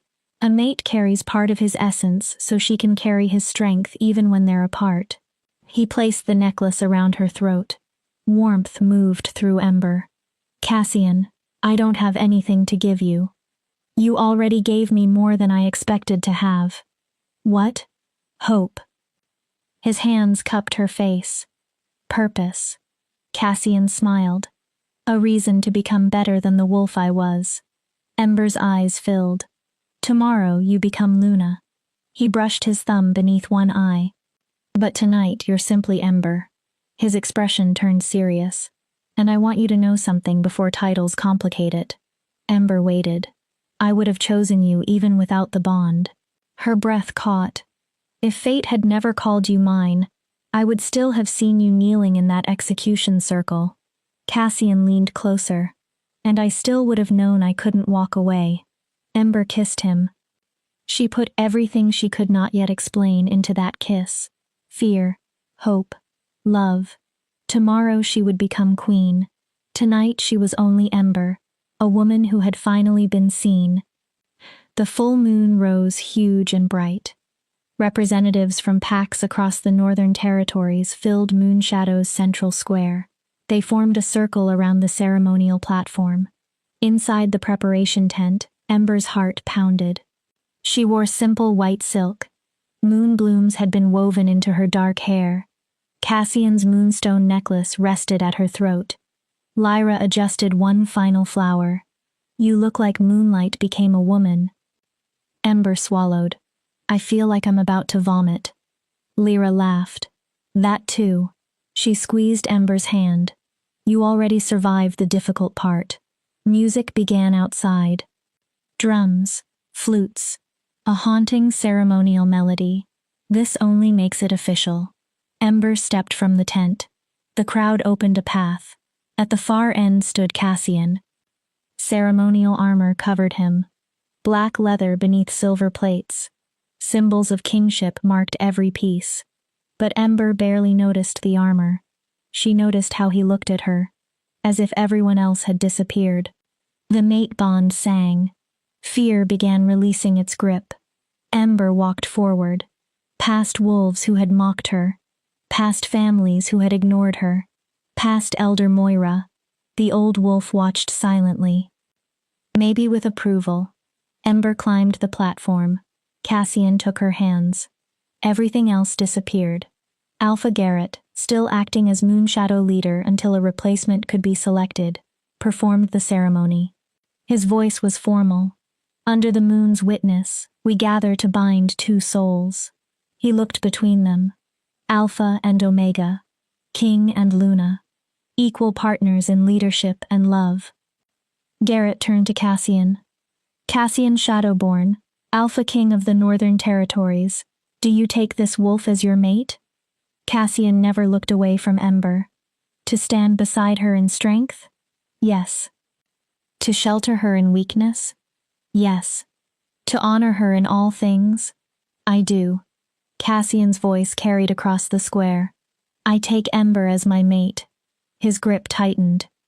My Luna, my equal in all things. Ember's eyes filled. I vow to protect her, to cherish her. Cassian's expression softened, and to remind her every day that she was never broken. A murmur moved through the gathering. Only surrounded by wolves too blind to recognize her light. Tears slipped down Ember's cheeks. Garrett turned toward her. Ember, formerly of Moonshadow Pack. She took a breath. Do you accept Cassian Shadowborn as your mate? Yes. To stand beside him in strength? Yes. To shelter him in weakness? Yes. To honor him in all things? Ember looked into Cassian's golden eyes. I do. Her voice strengthened. I take Cassian as my mate, my alpha, my equal. Cassian smiled. I will stand beside him, fight beside him. Ember looked out at the gathered wolves, and remind him every day that true strength is not simply power. The square remained silent. It is choosing compassion even when the world demands cruelty. Pride transformed Cassian's expression. Garrett brought forward silver-tipped tattooing needles blessed beneath full moons, the marks of Luna. Ember extended her wrists. The process was fast, painful. Silver ink entered her skin in patterns resembling flowering vines. A crescent moon appeared on her right wrist. Cassian's personal sigil marked the left. When the work was complete, Garrett stepped away. By the moon's light and under the witness of the packs, he looked at Ember. I declare you mated. Luna Ember Shadowborn, his voice carried. Queen of the Northern Territories. The packs howled. The sound thundered across Moonshadow. Cassian pulled Ember against him, then kissed her beneath the moon. The mate bond erupted. No longer merely a thread connecting them. It felt complete, joined. When they finally separated, Ember looked at the wolves surrounding them. For the first time in her life, she felt belonging without qualification. My Luna, Cassian whispered. My alpha. Ember rested her forehead against his. The Omega who had knelt for execution now stood beneath the same moon as Queen. The celebration continued deep into the night. Music, food, dancing. Wolves from territories that rarely interacted shared meals and stories. Children played while leaders discussed alliances and trade. For a few hours, everything felt hopeful. Eventually, Ember drifted toward the edge of the gathering.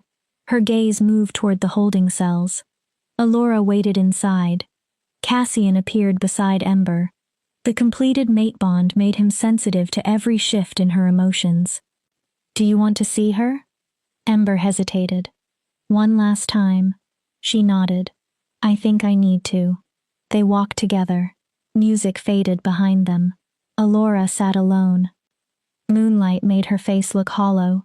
Come to celebrate in front of me? Her voice was bitter. No. Ember stopped outside the cell. I came to tell you I forgive you. Allura stared. What? I forgive you. Ember touched the Luna markings on her wrists. Not because you earned forgiveness. Her voice stayed calm. And not because anything you did was acceptable. She looked directly at her mother. I forgive you because I refuse to spend the rest of my life carrying your hatred.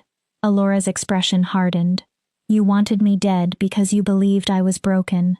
Ember shook her head. But I wasn't broken. She remembered her execution night. I was inconvenient. And that says everything about you. Her eyes remained steady. Nothing about me. Allura sneered. You think becoming a king's trophy makes you special. Cassian's expression darkened. You're still the worthless Omega you always were. She is my Luna. Cassian's voice became cold as winter.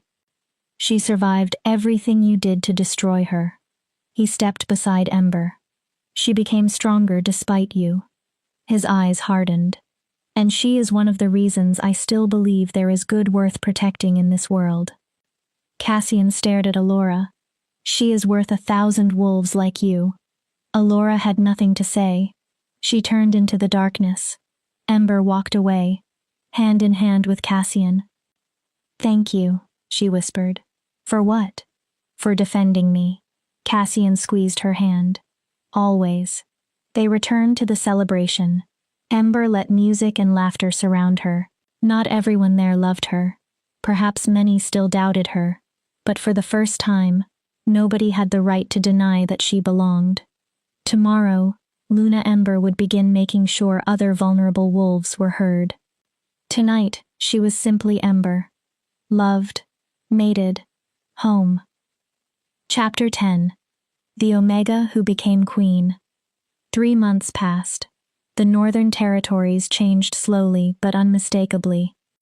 Ember stood on the balcony of a new royal lodge built on neutral ground between territories.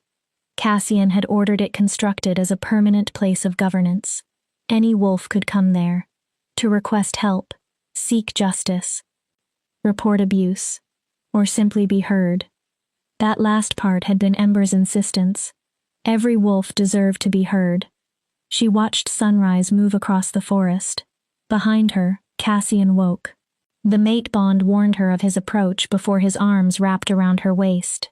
You're awake early. He kissed her temple. Couldn't sleep. Too much to think about. Ember leaned against him. The council meeting. The reforms. Whether the alphas will agree to policies that challenge the system their authority depends on. They'll listen. Ember almost laughed. You sound confident. I've watched you convince them for 3 months. Cassian rested his chin near her shoulder. You make them understand that power built on suffering is not strength. Slowly, many leaders had begun listening. Ember's reforms started with the wolves most easily ignored. Omegas. Low-ranking families. Children with no political influence. Safe houses were established in every pack. Wolves facing abuse or rejection could seek shelter. Missing person reports entered a centralized system so leaders could no longer quietly ignore disappearances. Packs now faced audits regarding treatment of low-ranking members. Many alphas hated it. Some openly challenged Ember. An Omega Luna ordering powerful leaders to change traditions offended everything they had been taught. Cassian stood beside her through each fight. Threats, political attacks, attempts to weaken her authority. Slowly, other wolves began recognizing what Cassian had seen first. Leadership required power, but power without compassion became cruelty. I heard from Garrick, Ember said. Cassian looked down. They found Sarah. His arms tightened around her. Alive? Ember nodded. She was being held at a rogue compound in the west. Emotion filled her voice. She's coming home. Cassian closed his eyes briefly. How many recovered now? 15. Ember looked toward the forest.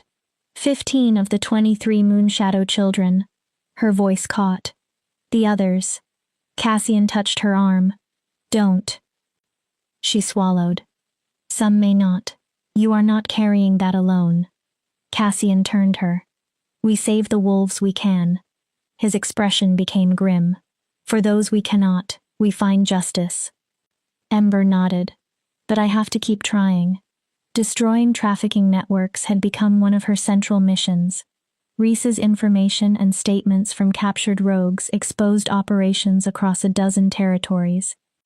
Some networks were destroyed. Others remained under investigation. The work was dangerous. During the previous month, Ember had survived 2 assassination attempts. Traffickers wanted the new Luna gone. Each time the King's Guard protected her. Each time Ember stood again. Because quitting would mean accepting that wolves like the girl she used to be did not matter. Ember would rather die than believe that again. The council, Cassian reminded her. Ember exhaled. Right. Ready? As ready as I'll ever be. The council chamber filled completely. Every Northern Alpha attended. Their Lunas, Betas, advisors, representatives from neighboring regions had also arrived after hearing about Ember's reforms. Everyone wanted to know whether an Omega Queen could truly restructure centuries of hierarchy. Ember stood at the front. Cassian remained beside her. She could feel every stare, suspicion, hostility, curiosity, and from a few lower-ranked wolves, hope. "Thank you for coming." Ember's voice remained steady. "I understand many of you traveled considerable distances to be here." Alpha Marcus of Ironwood growled. "Get to the point. We have territories to govern." Ember did not flinch. "Very well," she looked across the room. "For centuries, our packs have organized power around physical strength." She gestured toward the documents before each leader. Alphas above betas, betas above omegas. This created stability. Several alphas nodded, but it also created suffering. A voice interrupted. "The strong survive. That is nature." "Is it?" Ember looked toward the speaker. "Wolves survive in coordinated packs." She allowed the challenge to hang. "A pack does not survive because one wolf is stronger than everyone else." She continued. "It survives because each member contributes." Her gaze moved across the room. Hunters, healers, teachers, caregivers, warriors, scouts. Even pups grow into roles the pack eventually needs. She touched the documents. "I am not proposing the complete removal of hierarchy." Some tension eased. "I am proposing that we stop defining strength by one trait." Ember spoke carefully. "Physical dominance is strength. But so is intelligence, creativity, empathy, healing, building, nurturing." Someone scoffed. "You expect an Omega to have the same value as an Alpha?" "I expect every wolf to be valued for contribution rather than biology." Ember didn't hesitate. "A healer who saves a life matters as much as a warrior who takes one." The chamber grew quieter. "A teacher shaping young wolves matters as much as a patrol leader guarding borders." Her voice strengthened. "And an Omega who notices what Alphas ignore can prevent tragedies physical strength failed to see." The chamber erupted. Arguments collided. Some leaders supported her. Most resisted.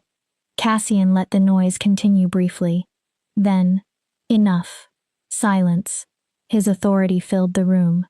"You question my Luna." Cassian looked from one alpha to another. "So answer something." No one spoke. "How many of you lost children to networks you didn't know existed?" Several faces changed. "How many warnings did you ignore because they came from wolves you considered worthless?" More silence. "How many of you are sitting here wondering whether something is happening inside your territory right now because you have never listened to the wolves beneath you?" Nobody answered. Cassian moved beside Ember. "My Luna survived an attempted execution." He took her hand. She identified a trafficking operation that had existed for 2 years. His voice hardened. "She helped save 3 children Moonshadow's hierarchy had almost abandoned." Cassian looked across the leaders. "In 3 months, she has helped recover 15 more." A few alphas lowered their eyes. "She has helped expose operations across a 12 territories." His fingers tightened around hers. "So when Ember tells you our system contains weaknesses, listen." He looked toward Alpha Marcus. "When her proposals make you uncomfortable, examine why." Cassian's voice became colder. "Because this Omega some of you still consider inferior has protected more vulnerable wolves in 3 months than some leaders have protected in decades." Silence returned. Different this time. Thoughtful. Elder Moira slowly stood. Every wolf knew her. 8 decades of life carried authority even beyond Moonshadow. "I have watched packs rise." Her old voice remained clear. "And I have watched them fall." She looked at Ember. "I have witnessed powerful alphas create glory." A pause. "And ruin." Moira's expression tightened. I have also witnessed what happens when pride convinces wolves that strength alone is enough. She turned toward the council. Months ago, this Omega knelt for execution. Ember remained still. I watched. Moira's voice softened. And I did nothing. The room became silent. I allowed fear and tradition to justify my silence. She lowered her head briefly. I am ashamed. Then she faced Ember again. Since becoming Luna, Ember has shown me another kind of strength. Her voice grew stronger. The strength to stand beside powerless wolves. To challenge leaders who need challenging. To build where others only destroy. Moira faced the alphas. I support these reforms. Several leaders reacted. Not because they are comfortable. Moira lifted her chin. Because they are necessary. Her eyes moved across the chamber. Our world is changing. We can change with it. Or cling to traditions until those traditions destroy us. She sat. I know which future I choose. One voice joined her. Then another. Not enough for complete agreement. Enough to begin. Debate continued for hours. Alphas demanded amendments. Clarifications. Limits. By sunset, they had created a framework. Every pack would conduct annual reviews regarding treatment of lower-ranked members. Omegas would receive formal legal protections. They could appeal unjust decisions. Resources would be distributed partly according to contribution and need, rather than rank alone. Most importantly, every pack would appoint a representative responsible specifically for vulnerable wolves. A voice for those leaders had traditionally ignored. It was not everything Ember wanted, but it was a beginning. Afterward, wolves approached her. Aluna stopped first. My daughter is Omega. Tears filled the woman's eyes. I've spent years afraid of the life waiting for her. She smiled. Now there may be hope. Another wolf approached. A young beta. My brother tried reporting corruption. His voice shook. No one listened because he lacked rank. He looked at the new reforms. If these laws existed earlier, maybe he would still be alive. Each story lifted one weight from Ember and placed another responsibility on her shoulders. She was no longer fighting only for herself. That night, Ember and Cassian stood on their balcony. The moon rose behind them. You did it. Cassian pulled her close. You changed the world a little today. We changed it. Ember turned in his arms. I could never have done this without you. You would have found another way. No. She touched his face. Your authority protected me while I learned to use my own. Her eyes filled. You believed I was worth saving before I did. Cassian smiled. You were always worth saving. He touched her Luna marks. I only helped you finally notice. Ember looked into his eyes. I love you. Cassian's expression softened. I know I've said it before. She smiled. But I need to say it again. Her hands framed his face. I love you because you saw me when everyone else looked through me. For staying when walking away would have been easier. For believing I could become more than what they called me. Cassian kissed her forehead. I love you too. His voice roughened with emotion. For teaching me that strength exists in forms I never understood. For making me want to become better. He drew her closer.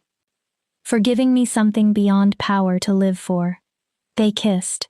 The mate bond sang between them. Stronger after months of shared work, danger, and trust. When they separated, Ember rested her head against his chest. There's something else. Cassian looked down. What? Ember hesitated. I'm pregnant. Cassian went completely still. What? Pregnant. She almost laughed at his expression. About 6 weeks. Lyra confirmed it this morning. Ember suddenly became nervous. We haven't really discussed children, and everything is so chaotic right now. So maybe the timing... Cassian kissed her, completely stealing the rest of the sentence. When he pulled back, tears shone in his eyes. A pup? Ember nodded. We're having a pup? Yes. Cassian laughed, joyful, almost disbelieving. Are you happy? Ember asked. Happy? He laughed again. I'm terrified. Ember's expression fell. And ecstatic. Cassian dropped to his knees. And already planning 17 ways to protect this child from every possible danger, he gently placed his hands against Ember's stomach. Yes. His voice broke slightly. I'm happy. He looked down. Hello, little one. Ember covered her mouth. I'm your father. Cassian smiled. And you have the most extraordinary mother in the world. Tears ran down Ember's face. She'll teach you to be brave, kind, strong. His thumbs moved gently against her. She'll teach you that your worth never depends on rank. Ember placed her hands over his. And your father will teach you that real alphas lead with compassion. Cassian looked up. He'll make sure you grow in a world that values you for who you are. Cassian stood. Alpha. Beta. Omega. He pulled Ember close. Our child will be perfect because they're ours. Ember smiled through tears. Perfect. Epilogue. 2 years later, Ember stood beside the nursery window. Below, Cassian played with their daughter in the garden. Little Luna had been named for her mother's title and for the moon that witnessed her parents' mating. At 18 months old, she was already beginning to show signs of her wolf. Healthy, curious, playful. No one knew what rank she would develop. Thanks to everything Ember had fought for, it would not define her worth. Cassian partially shifted and chased Luna across the garden. He deliberately let the toddler escape. Her laughter carried through the open window. The nursery door opened. Lyra entered holding reports. Latest territory numbers.